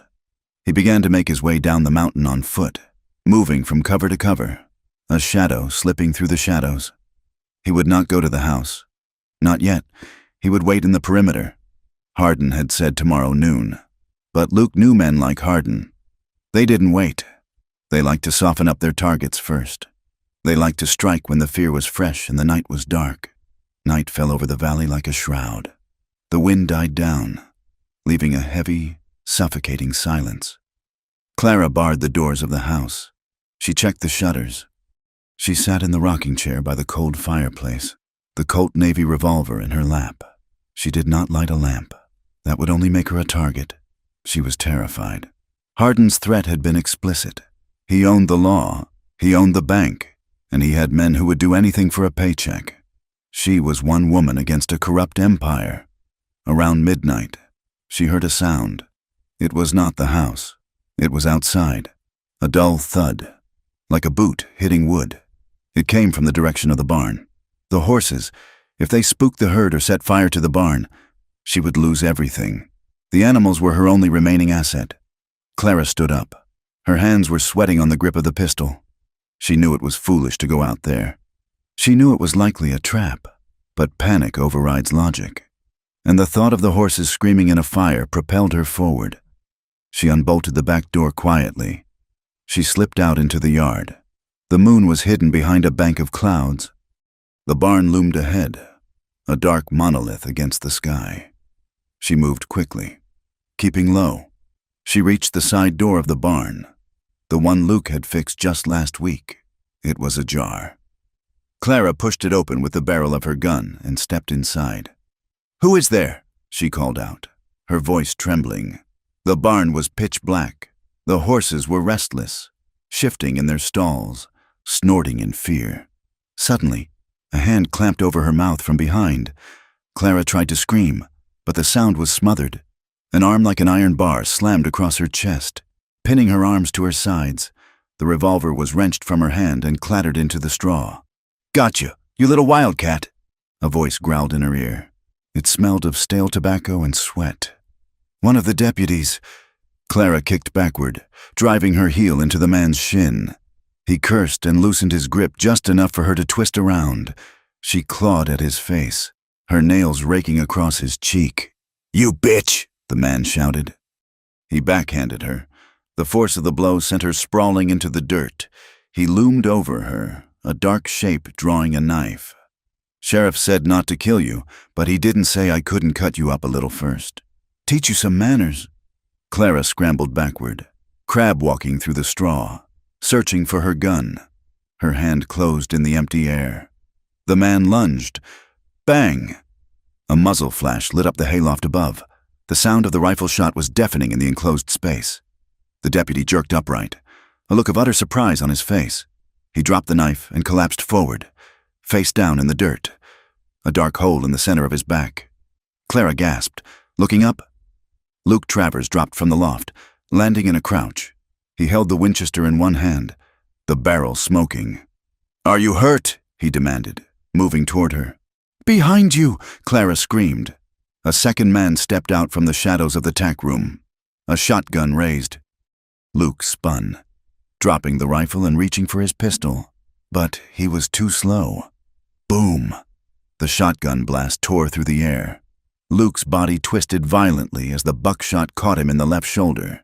He grunted, a wet, guttural sound, and went down on one knee.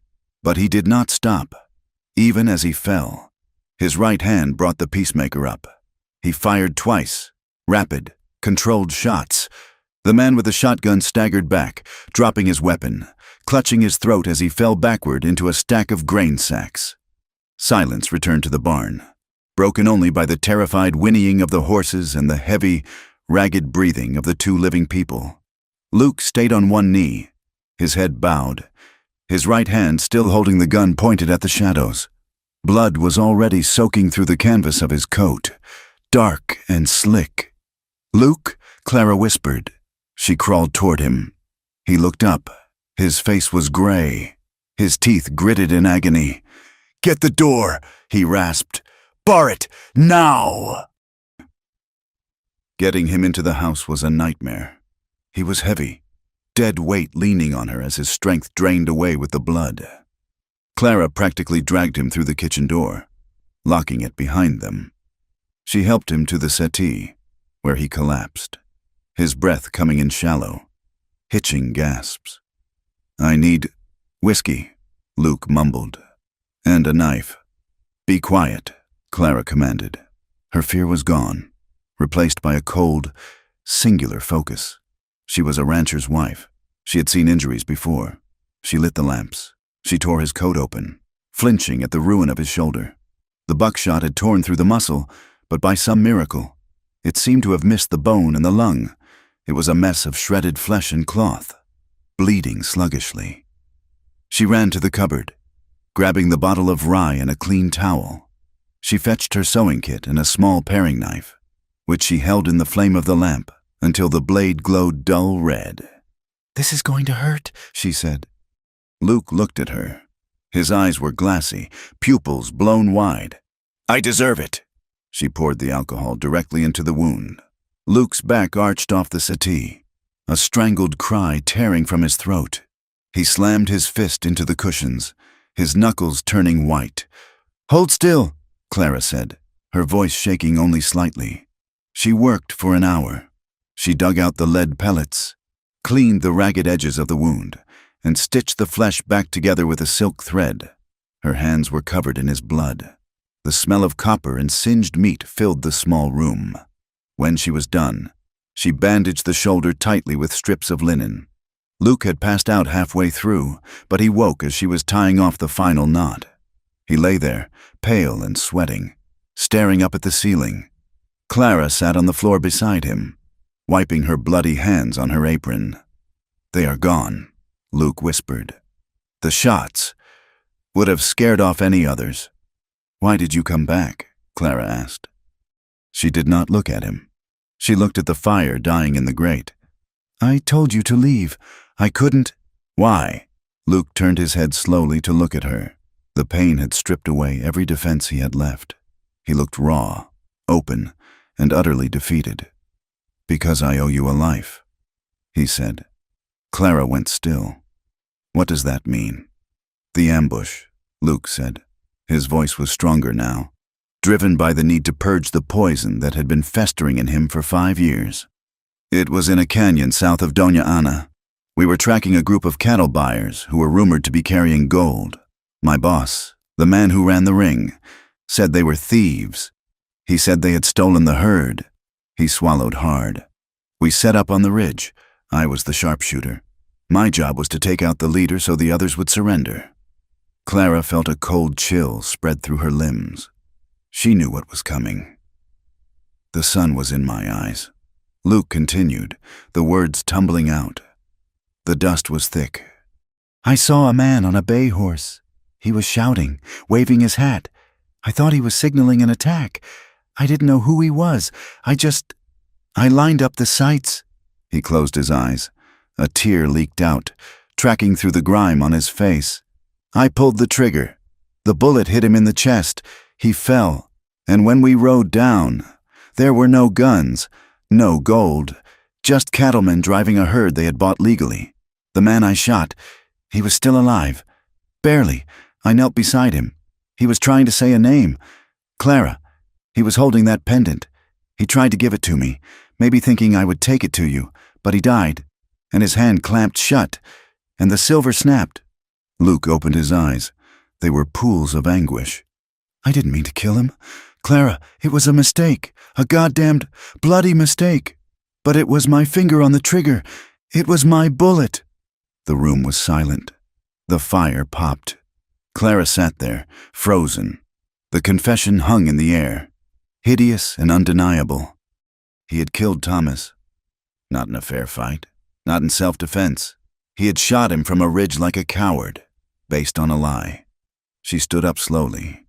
She walked to the mantel where she had placed the Colt Navy. She picked it up. The metal was heavy and cold. She turned and pointed the gun at Luke's chest. Luke did not move. He did not flinch. He looked at the barrel of the gun, then up at her face. "Do it," he whispered. "Make it right." Clara's hand shook. She stared at him, the man who had saved her life tonight, the man who had held her when she was hurt, the man who had killed her husband. She thought of Thomas. She thought of his coldness, his gambling, the way he had treated her like property. She thought of the relief she had felt at his funeral. Did she want Luke dead for killing Thomas? Or did she want him dead because he had made her love him? And that love felt like a betrayal of everything she was supposed to be. She cocked the hammer. The click was loud in the quiet room. Luke closed his eyes, waiting for the end. Clara's finger tightened on the trigger. She wanted to fire. She wanted to burn the pain away with powder and lead, but she couldn't. With a sob of frustration, she lowered the gun. She uncocked it and slammed it back onto the mantel. "I cannot," she whispered. "God help me, I cannot." She turned back to him, her face a mask of tragedy. "You will leave in the morning. As soon as you can ride, you will go, and you will never come back." "I will," Luke said softly. Clara blew out the lamps, plunging the room into darkness. She did not go to her bedroom. She sat in the rocking chair, wrapping a shawl around herself, and stared into the dark. Luke lay on the settee, breathing shallowly. The pain in his shoulder nothing compared to the ache in his soul. They stayed like that for hours. The wind outside howled, a lonely, desolate sound. Around 4 a.m, the temperature dropped. The house was freezing. Clara shivered violently. She looked at the shape of Luke on the settee. He was shivering too, the blood loss making him vulnerable to the cold. She stood up. She walked over to the settee. Luke tensed as she approached, perhaps expecting the gun again. Clara did not speak. She lifted the edge of the heavy wool blanket covering him. She hesitated for a heartbeat, suspended between her grief and her need. Then she climbed in beside him. It was a narrow space. She had to press her body against his uninjured side. She wrapped her arm across his chest, careful of the bandages. Her head rested on his good shoulder. Luke went rigid with shock. "Clara, shut up," she whispered. Her voice was thick with tears. She pressed her face into the hollow of his neck, inhaling the scent of him. Blood, sweat, and the man beneath it all. She felt his heart beating against her hand. It was a strong, steady rhythm. "You ruined everything," she whispered into the dark. "You killed him. You lied to me. You brought this war to my door." Luke's arm came around her tentatively, holding her as if she were made of glass. He buried his face in her hair. "I know. I hate you for it," she said, her voice breaking. "I hate you. I know." Clara tightened her grip, clinging to him as if he were a raft in a stormy sea. She closed her eyes, letting the tears finally fall, soaking into his shirt. "You ruined everything," she sobbed softly. "And I still need you." Luke held her tighter, pulling her as close as physically possible. He did not ask for forgiveness. He simply offered his warmth to the woman who should have killed him. As the first gray light of a cold, unforgiving dawn began to creep through the windows, the sun did not rise so much as it bled into the sky, staining the horizon a bruised purple that matched the ache in Luke Travers' shoulder. He stood on the porch of the Monroe ranch house, watching the light catch the dust motes dancing in the cold morning air. His left arm was bound tight against his chest in a sling Clara had fashioned from a flour sack, but his right hand rested on the butt of his peacemaker with a familiarity that frightened him. He had not left, by all rights. He should be halfway to the Colorado border, putting miles of badlands between himself and the woman who had held a gun to his heart. But when the sun broke the crest of the hills, finding him still sitting in the rocking chair with Clara asleep against his good shoulder, the decision had been made. It was not a rational choice.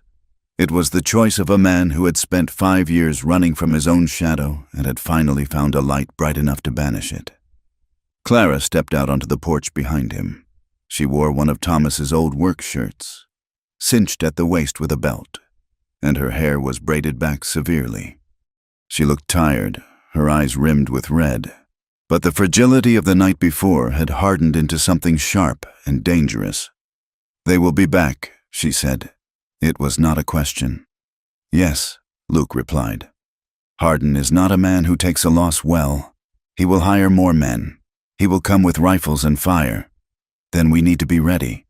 "Clara," Luke turned to her, the movement pulling at his stitches. "You can still ride out. Go to Cheyenne. Go to the Marshal." "The Marshal is on a 3-day ride," Clara said, walking to the rail and looking out at her land. "By the time I got back, this house would be ash and you would be dead. I am not leaving my home, Luke, and I am not leaving you." She turned to face him, her chin lifted in a defiance that made his chest ache. "So do not ask me again." Luke looked at her for a long moment. He saw the fear behind her eyes, but he saw the steel too. She was no longer the widow waiting to be rescued. She was a partner in a war she barely understood but was willing to fight. "All right," Luke said. "If we stay, we fortify, and you need to learn how to use that pistol for more than just scaring off coyotes." The next 3 days were a blur of preparation and pain. They boarded up the ground floor windows with planks torn from the old wagon shed. They filled grain sacks with dirt and stacked them on the porch to create waist-high breastworks. They moved the horses into the corral closest to the house, where they could be watched, and filled every bucket and trough with water in case the windmill was cut off. And they practiced. Behind the barn, in a draw shielded from the road, Luke set up tin cans on fence posts. "It is not about aiming," Luke said. His voice grit gravel low. He stood behind her, his chest pressed against her back, his good hand guiding her right arm as she held the heavy Colt. "It is about extension. The gun is part of your hand. You do not look at the sights. You look at the target, and you let your hand do what your eye tells it." Clara's arm trembled under the weight of the weapon. The smell of him, sweat, tobacco, and the faint, metallic tang of dried blood enveloped her. "My hand shakes," she whispered. "Breathe," Luke murmured, his mouth close to her ear. "In through the nose. Hold it. Squeeze the trigger on the pause. Do not pull it. Squeeze it like you are wringing out a wet cloth." Clara inhaled. She felt the heat of his body seeping into hers. grounding her. She focused on the rusted can 20 paces away. She held her breath. She squeezed. Crack! The gun bucked in her hand, sending a shockwave up her shoulder. Dust kicked up 3 feet to the left of the can. Again, Luke said. He did not step away. You are anticipating the recoil. Relax your wrist. They spent hours there, burning through precious ammunition. The sun beat down on them, hot and relentless. Clara's ears rang, and her palm was bruised. But she did not stop. By the second afternoon, she could hit the can 3 times out of 6. But the training was about more than survival. It was an intimacy sharper than any touch they had shared before. With every shot, every correction, every moment his hand covered hers to adjust her grip, the tension between them wound tighter. It was a coil of fear and desire, twisted together until they could not tell where one ended and the other began. On the 3rd evening, the heat broke with a sudden, violent wind that rattled the barn doors. They were in the loft, throwing down hay for the horses. Luke was working one-handed, sweating through his shirt, his face pale from exertion. "Let me do it," Clara said, reaching for the pitchfork. "You will tear your stitches." "I am fine," Luke grunted, stabbing the fork into a bale. He lifted it, but the weight shifted, and he hissed in pain, dropping the bale. He stumbled back, clutching his shoulder. Clara was there in an instant. She grabbed his arm, steadying him. "I told you to stop. Do you want to bleed to death before Hardin even gets here?" "I need to be useful," Luke shouted, the frustration exploding out of him. He glared at her, his eyes wild. "I cannot just sit there and watch you work while I wait for the men I brought down on you to come and finish the job." "You did not bring them," Clara shouted back, shoving him. "Hardin was coming for me anyway. You just gave me a fighting chance. I gave you a death sentence." Luke grabbed her wrists, pulling her close. The air in the loft was thick with dust and the smell of the coming storm. "Look at me, Clara. I am a killer. I killed your husband. I have killed a dozen men since. I am not a savior. I am the thing that ruins people." "Then ruin me," Clara said. Her voice dropped to a fierce whisper. She did not pull away. She stepped closer, until their bodies were touching from chest to knee. "Thomas is dead. The past is dead. We are here, Luke. We are alive. And I am tired of being a ghost in my own life." Luke looked at her, stunned by the ferocity in her eyes. He saw the hunger there, not just for survival, but for him, for the man beneath the scars and the guilt. Something inside him snapped. The restraint he had held onto since the night of the storm, the wall he had built out of honor and shame, crumbled into dust. He crushed his mouth to hers. It was not a gentle kiss, it was a collision. It was an act of desperate, starving need. Clara made a sound low in her throat and wrapped her arms around his neck, pulling him down. Her hands tangled in his hair, gripping tight. Luke groaned, backing her up until she hit the stack of hay bales. He lifted her, his good arm wrapping under her thighs, and she wrapped her legs around his waist, pulling him harder against her. They fell back onto the hay, a tangle of limbs and urgency.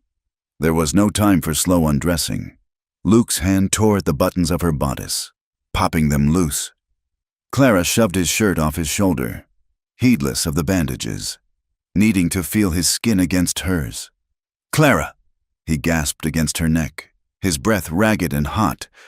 "Clara, don't talk," she commanded. She bit his shoulder, right over the scar of an old knife wound, hard enough to leave a mark. "Just be here. Be with me." The act was fierce, driven by the knowledge that death was waiting just down the road. It was sweat and friction, the scratch of hay on naked skin, the taste of salt and dust. It was a reclaiming. Clara took him into herself not as a widow taking a lover, but as a woman claiming her life back from the void. Luke moved with a desperate rhythm, burying himself in her warmth, trying to lose himself in the only good thing he had ever known. He murmured apologies between kisses, words that made no sense and all the sense in the world. "I'm sorry, I love you, I'm sorry." When it was over, they lay tangled together in the straw, their breathing slowing in the quiet of the barn. The wind whistled through the cracks in the siding. Clara lay with her head on Luke's chest, listening to his heart slow its frantic galloping. She traced the line of the new bandage on his shoulder. "I hated him," she whispered. Luke went still. He did not ask who. "Thomas," Clara continued, her voice steady but hollow. "He was cruel. Luke, he was small and mean, and he made me feel like I was nothing more than a broodmare that refused to foal. When he rode out that last time, I stood on the porch and I prayed he wouldn't come back." She looked up at Luke, her eyes dry and clear. "I didn't want him murdered. I didn't want blood on anyone's hands. But I wanted to be free, and when they brought him back in that box, God help me, I was glad." Luke stroked her hair, his hand large and rough against the silk of it. "That doesn't make you evil, Clara. It makes you human." "Does it?" She rested her chin on his chest. "You killed him by mistake. But in my heart, I killed him 1,000 times on purpose. Maybe we are both damned." "If we are," Luke said, pulling her closer, "then we will burn together." "I wished I had never taken that job," Luke said after a long silence. "I was young. I thought the association was the law. I thought I was bringing order to the territory. I didn't know I was just a hired gun for rich men who wanted to steal everything not nailed down. You are not that man anymore." Clara said. "I don't know," Luke said. He looked up at the rafters. "I think that man is still in me. That is the man who knows how to kill Hardin's deputies. That is the man who has to save you." The reality of their situation arrived the next morning with Silas Finch's wagon. The peddler did not come up to the house. He stopped at the gate, looking nervous, his mules skittish. Luke walked out to meet him, the Winchester cradled in his arm. Clara stood on the porch, her hand on her pistol. "I cannot stay," Silas said, wiping sweat from his bald head with a dirty handkerchief. "Sheriff has men watching the road. I thought you should know." "Know what? Silas?" Luke asked. "He has brought in hired guns from Cheyenne, 6 of them, hard men, and he is deputizing the drunks at the saloon. He is telling everyone that you are a cold-blooded cop killer. Caleb. He says you murdered the deputy in the barn and held Clara hostage." "That is a lie," Clara shouted from the porch. "I know it is. Widow Monroe," Silas called back sadly. "But fear makes people believe strange things. Half the town thinks you are a victim. The other half thinks you are bewitched. But they are all scared of Hardin. He says he is coming for the land tomorrow. He says he will burn you out if he has to." Silas gathered his reins. "I brought you some coffee and flour. Left it by the post. That is all I can do. Good luck." He whipped the mules and rattled away, leaving a cloud of dust and a heavy silence in his wake. Luke walked back to the porch carrying the sack of supplies. He looked at Clara. Her face was pale, but her jaw was set. 6 professional gunmen, Luke said quietly. "Plus Hardin and his deputies. That is 12, maybe 15 men. We have plenty of ammunition," Clara said, though her voice wavered.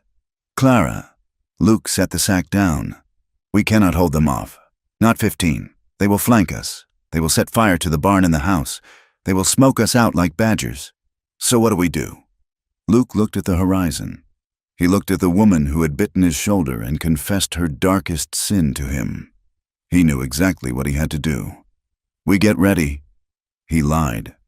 "We board up the back door. We soak the roof. We make them pay for every inch." They worked until sunset. When night fell, the exhaustion was a physical weight. They ate a silent dinner of beans and cornbread. "I will take the first watch," Luke said. "You sleep. I will wake you at midnight." Clara hesitated. She looked at him, searching his face. "Promise me you will wake me." "I promise," Luke said. He kissed her forehead. It was a chaste, lingering kiss. "Go to sleep. Clara." She went to the bedroom. She was asleep within minutes, the pistol still in her hand. Luke waited 10 minutes. Then he moved. He did not wake her. He wrote a note on a scrap of paper from Thomas's ledger, using a piece of charcoal from the fire. He placed it on the kitchen table, weighed down by the coffee pot. He walked out to the barn. He saddled the bay quietly. He checked his weapons. He left the Winchester leaning against the porch rail for Clara. He would not need it. He mounted up and rode out, keeping to the grass to muffle the hoofbeats. He did not look back at the house. If he looked back, he would turn around. And if he turned around, Clara would die. Bitter Creek was asleep, but the lights of the saloon were still burning. Luke rode down the main street, the sound of his horse's hooves loud in the quiet night. He stopped in front of the sheriff's office. It was dark, but he knew Hardin would be at the saloon. Holding court with his new mercenaries, Luke dismounted. He tied the bay to the rail. He adjusted his gun belt. His shoulder throbbed with a dull, rhythmic ache, but his mind was clear. Cold, he pushed through the swinging doors of the saloon. The conversation died instantly. There were 20 men in the room. 6 of them sat at a poker table in the corner, men with hard eyes and low-slung holsters, the professionals. Hardin stood at the bar, a glass of brandy in his hand. Luke walked to the center of the room. He kept his hands away from his gun. "Travers," Hardin said. He smiled, but his eyes flicked to the men in the corner. "I did not expect you to make it this easy. I thought I would have to burn the widow's house down to get you." "Leave her out of this," Luke said. His voice was steady, carrying to the back of the room. "She didn't know who I was. I forced my way onto the ranch. I killed your deputy." "I know you did," Hardin said. "And you are going to hang for it." "I am here to make a trade," Luke said. "Me for the deed. You want the land? You can have the land. You want me? You have me, but Clara walks away. She keeps the house, or you pay her a fair price for it and let her leave the territory safely." Hardin laughed. It was a wet, ugly sound. "You are in no position to bargain. Cowboy, you are a wanted man. I can shoot you right here and nobody would blink." "You could," Luke said, "but I will kill you first." The threat hung in the air. Luke's hand hovered near his gun. He was fast. Everyone in the room knew it. Even with 20 guns on him, he would put a bullet in Hardin before he went down. Hardin's smile faltered. He looked at the mercenaries. They looked back, waiting for the signal. "Fine," Hardin said. "A trade. You surrender your weapon, and the widow gets safe passage out of the territory. I will even give her $500 for the trouble." Luke knew he was lying. He saw the deceit in the corner of Hardin's mouth. But he had to play the hand. He had to buy time. "Your word," Luke said. "On my honor as a lawman." Hardin mocked. Luke slowly unbuckled his gun belt. He let it fall to the floor with a heavy thud. He raised his hands. "Smart boy," Hardin said. Then he nodded to the men in the corner. The first blow came from behind, a rifle butt to the kidneys. Luke buckled, gasping. The second blow caught him in the jaw. He went down hard. Then the boots came. They beat him with a detached, professional efficiency. They kicked his ribs until they cracked. They stomped on his bad shoulder until the stitches tore and fresh blood soaked his shirt. Luke curled into a ball, trying to protect his head, but the darkness was closing in fast. "Drag him to the cell," Hardin ordered, his voice sounding far away. "Doc says he needs to be alive for the hanging. I want the town to see justice done tomorrow at noon." Luke was dragged across the rough floorboards, leaving a streak of red behind him. As they threw him into the iron cage at the back of the sheriff's office, his last conscious thought was not of pain, but of the smell of hay and Clara's hair. Clara woke up with a start. The sun was just beginning to gray the window. "Luke?" Silence. She threw off the covers and ran to the kitchen. The note was on the table. "Clara, he wants me, not you. I am going to end this. Keep the land. Do not come for me. L." Clara stared at the paper. She did not scream. She did not cry. A cold, terrifying calm settled over her. "You fool," she whispered. "You noble, stupid fool." She dressed in 3 minutes. She put on her riding skirt, her boots, and her heavy coat. She braided her hair tight. She walked to the mantel and took down the Colt Navy. She checked the load, 6 shots. She went to the box under the floorboards and took out the rest of the ammunition. She filled her pockets. She walked out to the porch and picked up the Winchester Luke had left. She slung it over her shoulder. She went to the barn. The bay was gone. She saddled the mare, her hands moving with mechanical precision. She mounted up. She did not look at the garden. She did not look at the empty horizon. She looked toward Bitter Creek. The town was waking up to the prospect of a hanging. A crowd had already begun to gather near the gallows that stood behind the sheriff's office. Clara rode down the main street at a gallop. She did not slow down. People scattered out of her way. She reined in hard in front of the sheriff's office. A deputy, a young man named Miller, barely 20, was sitting on the porch, whittling a stick. He had a shotgun leaning against the wall. Before Miller could reach for the weapon, Clara had the Winchester leveled at his chest. "Do not move," she said. Her voice was not loud, but it cut through the morning air like a whip crack. Miller froze. "Mrs. Monroe, now. You don't want to do that. Get up," Clara commanded. "Slowly." Miller stood up, hands raised. "Walk," Clara said, guiding her horse with her knees, keeping the rifle trained on him. "To the gallows." By now, the commotion had drawn attention. People were pouring out of the saloon and the general store. Hardin emerged from his office, looking fresh and shaved, followed by his hired guns. "Clara!" Hardin shouted, stopping on the steps. "Put that gun down before you hurt yourself." "Where is he?" Clara screamed. She backed Miller into the center of the street, using him as a shield. "Bring him out." He is a criminal. Clara!" Hardin yelled, playing to the crowd. "He confessed. He came here to kill me." "Liar!" Clara's voice rang out, clear and furious. She looked at the townspeople, the blacksmith, the shopkeeper, the women she had known for 5 years who had shunned her. "You all know me," she shouted. "You knew Thomas. You whispered that I was cursed. You let this man—" She pointed the barrel at Hardin. "Threaten me. You let him try to steal my land." The crowd murmured. They looked uncomfortable. "Luke Travers is not a saint," Clara continued, tears streaming down her face now, but her aim never wavered. "He did bad things in a war that rich men started, but he came to me. He worked my land when no one else would help me. He saved my life when Hardin's men attacked me in my own barn 2 nights ago. She is hysterical," Hardin barked. "Grab her. Anyone takes a step and Miller dies." Clara cocked the lever of the rifle. The mechanical clack-clack was terrifyingly loud. Miller whimpered.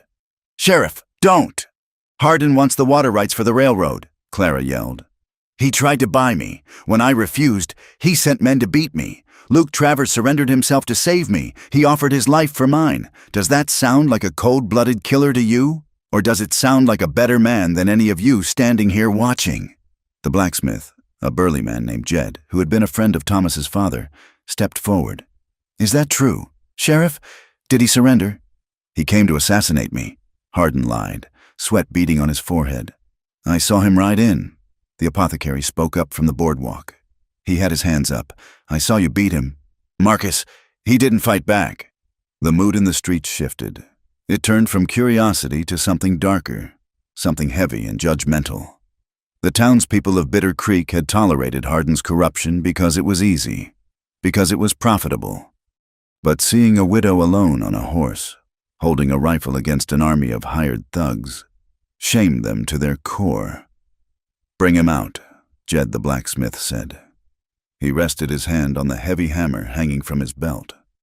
"This is none of your business." "Jed!" Hardin snarled. "Back off. It is our town," the shopkeeper said. He reached under his apron and pulled out an old Navy revolver.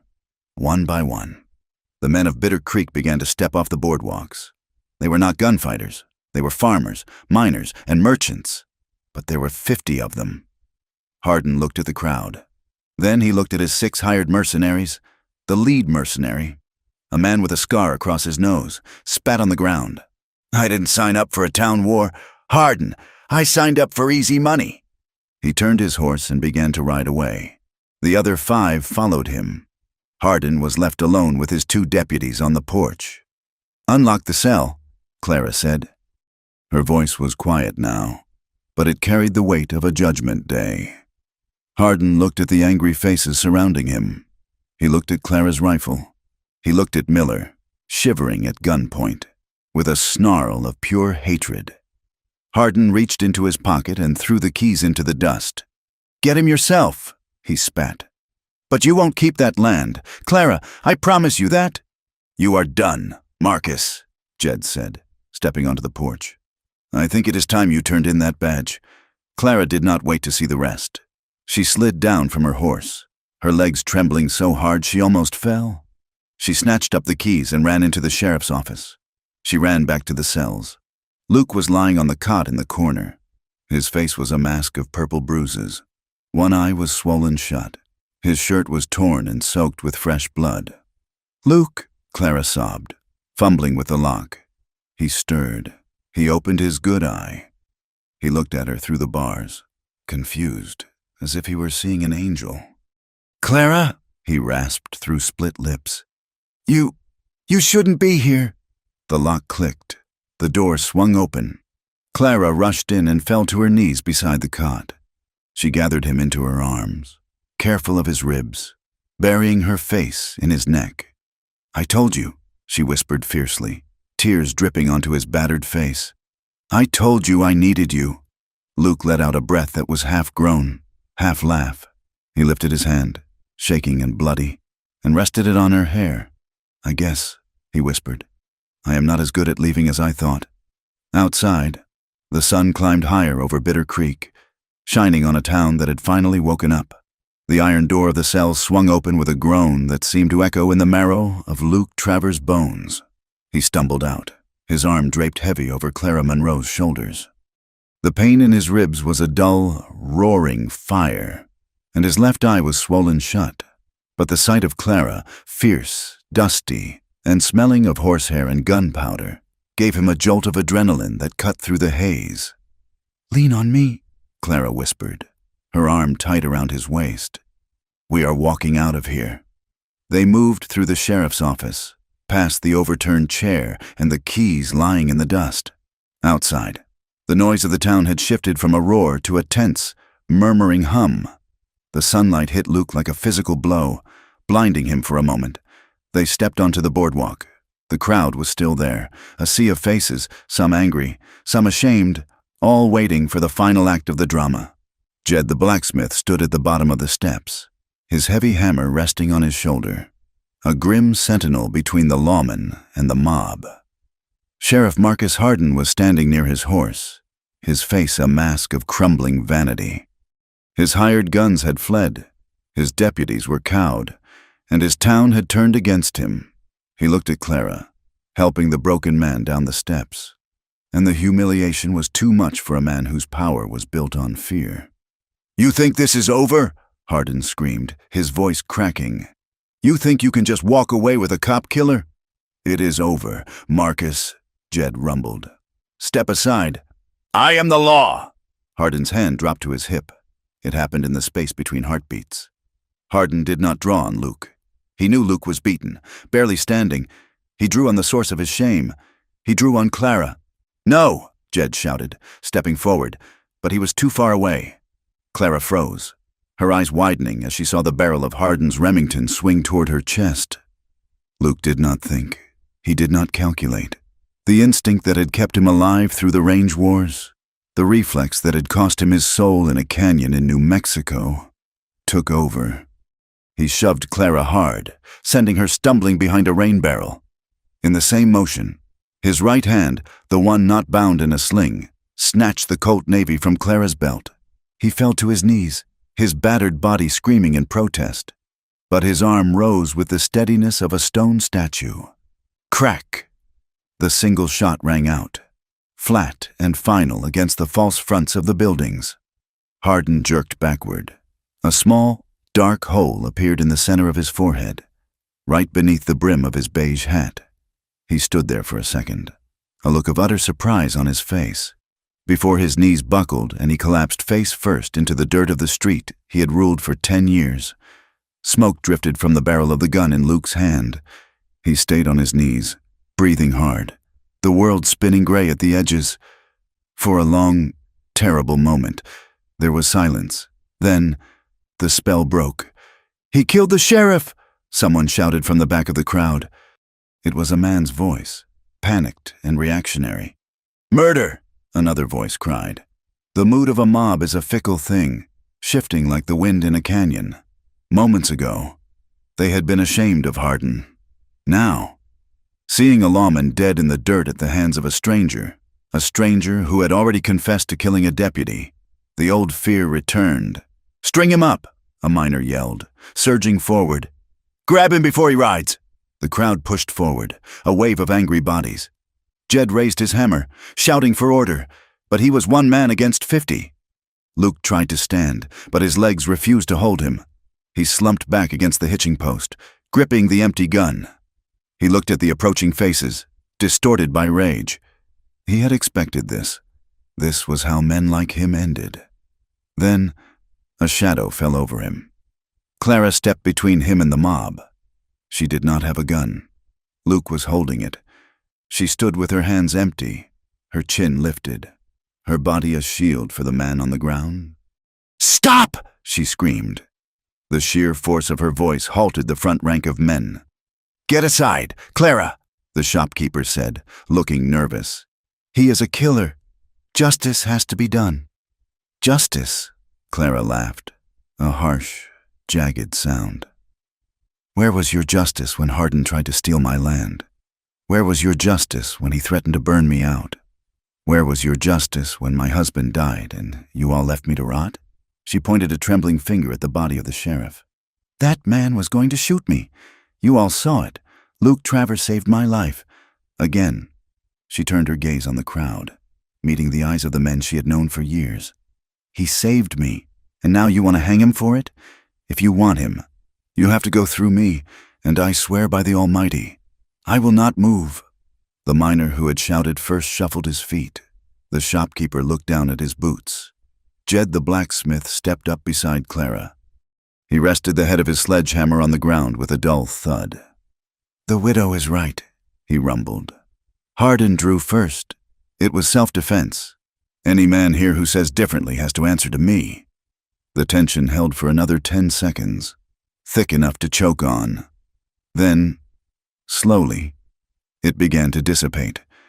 The anger drained away, replaced by the weary realization that the violence was done. "What do we do with him?" the apothecary asked quietly. "We let him go," Jed said. He reached down and unpinned the tin star from Hardin's vest. He held it up, the metal glinting in the sun.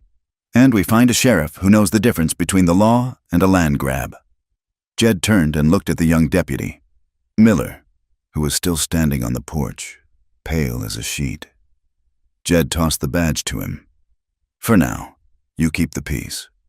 Miller, and you do it right." Jed turned back to Clara. He reached down and effortlessly hoisted Luke to his feet, supporting the injured man's weight. "Go home, Clara," Jed said gently. "Get him out of here." Clara nodded, tears finally spilling over her lashes. She took Luke's weight from the blacksmith, wrapping her arm around his waist. "Thank you, Jed," she whispered. "Don't thank me," the big man grunted. "Just make sure he was worth it." Clara looked at Luke. His face was a ruin, but his blue eyes were open, watching her with a look of profound, exhausted wonder. "He is," she said. The ride back to the ranch was slow. Luke drifted in and out of consciousness, tied to the saddle of the bay horse which Jed had retrieved from the livery. Clara rode beside him, her hand resting on his knee, keeping him grounded. When they crested the final ridge and saw the ranch house standing intact in the valley below, Clara felt a sob tear loose from her chest. It was still there, the barn, the house, the windmill. It was battered, peeling, and lonely, but it was theirs. They spent the next week in a quiet, healing haze. Clara nursed Luke with a fierce dedication. She changed his bandages, fed him broth, and sat by his bedside when the fever spiked in the night. He healed slowly. The physical wounds began to close, knitting themselves into new scars to join the old ones on his back. But the silence in him was different now. It wasn't the silence of a man hiding. It was the silence of a man waiting for the judgment he felt he deserved. On the second Sunday after the shooting, The wind died down. The air was still and heavy with the scent of sage. "Help me up," Luke said. He was sitting on the edge of the bed, his left arm still in a sling. "You should rest," Clara said from the doorway. "I have rested enough. There is something we need to do." Clara knew what he meant. They walked out to the yard slowly. Luke carried a shovel. Clara carried a wooden crate she had retrieved from under the floorboards. They went to a spot on the rise behind the barn, overlooking the dry creek bed. There was no marker there, but the earth was disturbed where Clara had once buried a coyote she had been forced to shoot. Luke dug a small pit. The earth was hard, resisting the spade, but he worked steadily, sweat beading on his forehead. Clara watched him, her hands clutching the crate. When the hole was deep enough, Luke stepped back. Clara set the crate down. She opened the lid. Inside were the remnants of Thomas Monroe's life, the ledger book where he had recorded his gambling debts, the silk cravat he had worn to church while nursing a hangover, the deck of cards she had found in his coat pocket, and the pendant. Clara took the silver chain in her hand. She looked at the two halves of the jagged metal, one that had come home with his body, and one that Luke had carried for 5 years. She looked at Luke. He was watching the horizon, his jaw set. He was giving her this moment, but he was also waiting for her to hate him again. He was waiting for her to realize that burying the symbol wouldn't bury the act. Clara walked over to the pit. She threw the ledger in first, then the cards, then the cravat. She struck a match on the sole of her boot and dropped it into the hole. The dry paper of the ledger caught instantly. The flames licked up, orange and hungry against the pale dirt. Clara held the pendant over the fire. The silver grew warm in her hand. "I forgave him a long time ago for being weak," Clara said softly, speaking to the fire, or perhaps to the wind. "I just didn't know how to forgive myself for surviving him." She looked at Luke. "And I forgive you, Luke Travers, not because you saved me, but because you told me the truth." She brought the silver to her lips. She kissed the cold metal, a final goodbye to the ghost that had haunted her marriage and her widowhood. Then she dropped it into the fire. It didn't burn, of course. It just sat there among the ashes of the ledger, blackening in the heat, returning to the earth. Luke stepped forward. He took the shovel and began to fill the hole. He covered the fire, smothering the flames with dirt. He covered the silver. He covered the past. When he was done, he leaned on the shovel, breathing hard. Clara walked up to him. She reached out and brushed the dust from his cheek. "It is done," she said. Luke looked at her, and for the first time the shadow behind his eyes seemed to lift. It is done. Change did not come to Bitter Creek like a flood. It came like the seasons, slow and inevitable, with Hardin dead and a new, honest deputy keeping the peace. The grip of fear on the town loosened. The bank, under investigation by federal marshals for Hardin's fraud, paused all foreclosures. 2 weeks after the funeral on the hill, a wagon rolled into the ranch yard. It was Jed the blacksmith, accompanied by the shopkeeper and 3 other men Clara had barely spoken to in years. They didn't say much. Western men rarely did. They just unloaded lumber, nails, and tools. They spent 3 days fixing the barn roof, repairing the corral fences, and shoring up the porch foundation. Clara tried to pay them. Jed just shook his head. Hardin did a lot of damage. "Clara, we let him do it. This is just balancing the ledger." They rebuilt. Luke worked harder than any hired hand Clara had ever seen, even with one good arm. He did the work of 2 men. He fixed the windmill, and when the pump finally drew water, clear and cold from the deep aquifer, he stood under the stream and laughed, a rusty, joyous sound that made Clara's heart ache. The rains came in late September. It was a gentle, soaking rain that turned the dust to mud and then to soil. The brown hills began to fuzz with green. The creek bed, dry for years, began to run with a thin, singing trickle of water. Clara and Luke lived simply. They had no money, but they had the land, and they had the horses. They sold 3 colts in the spring for a fair price. They ate venison, Luke hunted, and vegetables Clara grew. They were not respectable, not by the town standards. They were not married. Luke was a man with a criminal record, though the town chose to ignore it. And Clara was the widow living in sin. But they were honest.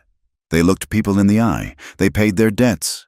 And at night, when the wind howled around the eaves, they held each other with a fierce, protective love that needed no piece of paper to sanctify it. They were haunted. Yes, Luke still woke up sweating sometimes, reaching for a gun that wasn't there. Clara still had days where the silence of the house felt oppressive, but they pulled each other back. They were the anchors in each other's storms. One evening in early summer, a year after Luke had first ridden into the yard, the wildflowers bloomed. They exploded across the valley floor in a riot of color. Indian paintbrush, bluebells, and sunflowers. The air smelled sweet, overpowering the scent of dust and cattle. Luke was coming back from the north pasture, the bay horse walking with a loose rein. He saw Clara standing by the corral fence. She was watching the sunset, the light turning the sky into a canvas of gold and violet. She wore a simple calico dress, her hair loose around her shoulders. She looked younger, softer, but the steel was still there in the set of her spine. Luke dismounted and tied the horse. He walked over to her quietly. He stepped up behind her. He didn't speak. He simply wrapped his arms around her waist, pulling her back against his chest. Clara didn't startle. She leaned into him, fitting her body against his as if they were two pieces of the same broken pendant, finally fused back together. She rested her hands over his, feeling the calluses and the scars. "The grass is high this year," Luke murmured into her hair. "It is," Clara said. "The herd will be fat by winter." They stood in silence for a long time, watching the sun dip below the jagged line of the mountains. The peace of the valley was absolute, a hard-won prize paid for in blood and truth. "You never told me," Clara said quietly. "What your real name is?" Luke paused. "I told you, Luke Travers." "No." Clara turned in his arms, twisting so she could look up at his face. Her eyes were dancing with a hint of the old fire, a playful challenge that she saved only for him. "Luke Travers is the name on the wanted posters. Caleb Frost was the drifter. But who are you?" Luke looked down at her. He thought about the boy he had been before the wars, before the killing. That boy was gone, but the man standing here, holding this woman, was real. "I am the man who loves you," he said. "That is the only name that matters." Clara smiled. It was a slow, radiant smile that lit up the dusk. She reached up and traced the line of his jaw. "I still think you're a liar," she whispered. Luke smiled back, the lines around his eyes crinkling. "Then lie with me." Clara laughed, a soft sound that mingled with the evening breeze. She stood on her tiptoes, pulled his head down, and pulled him into a kiss. It was a kiss of promise, a kiss of redemption, a kiss that tasted of wildflowers and rain, sealing their story into the soil of the Wyoming Territory, where love, like the sagebrush, grew toughest in the broken places. Thank you for listening to this story. It has been a journey through the dust and shadows of the American West, exploring how two wounded souls can find healing in the most unlikely of circumstances. I hope Clara and Luke's story resonated with you. I would love to know where you are listening from today. Are you tuning in from the busy streets of a city, or perhaps somewhere as quiet and open as Bitter Creek? Please leave a comment below and let me know if you enjoyed this tale. Please consider subscribing to From Wild West for more stories of grit, romance, and the frontier. And finally, I invite you to share your thoughts in English in the comments section. Did Luke deserve redemption? Was Clara right to forgive him?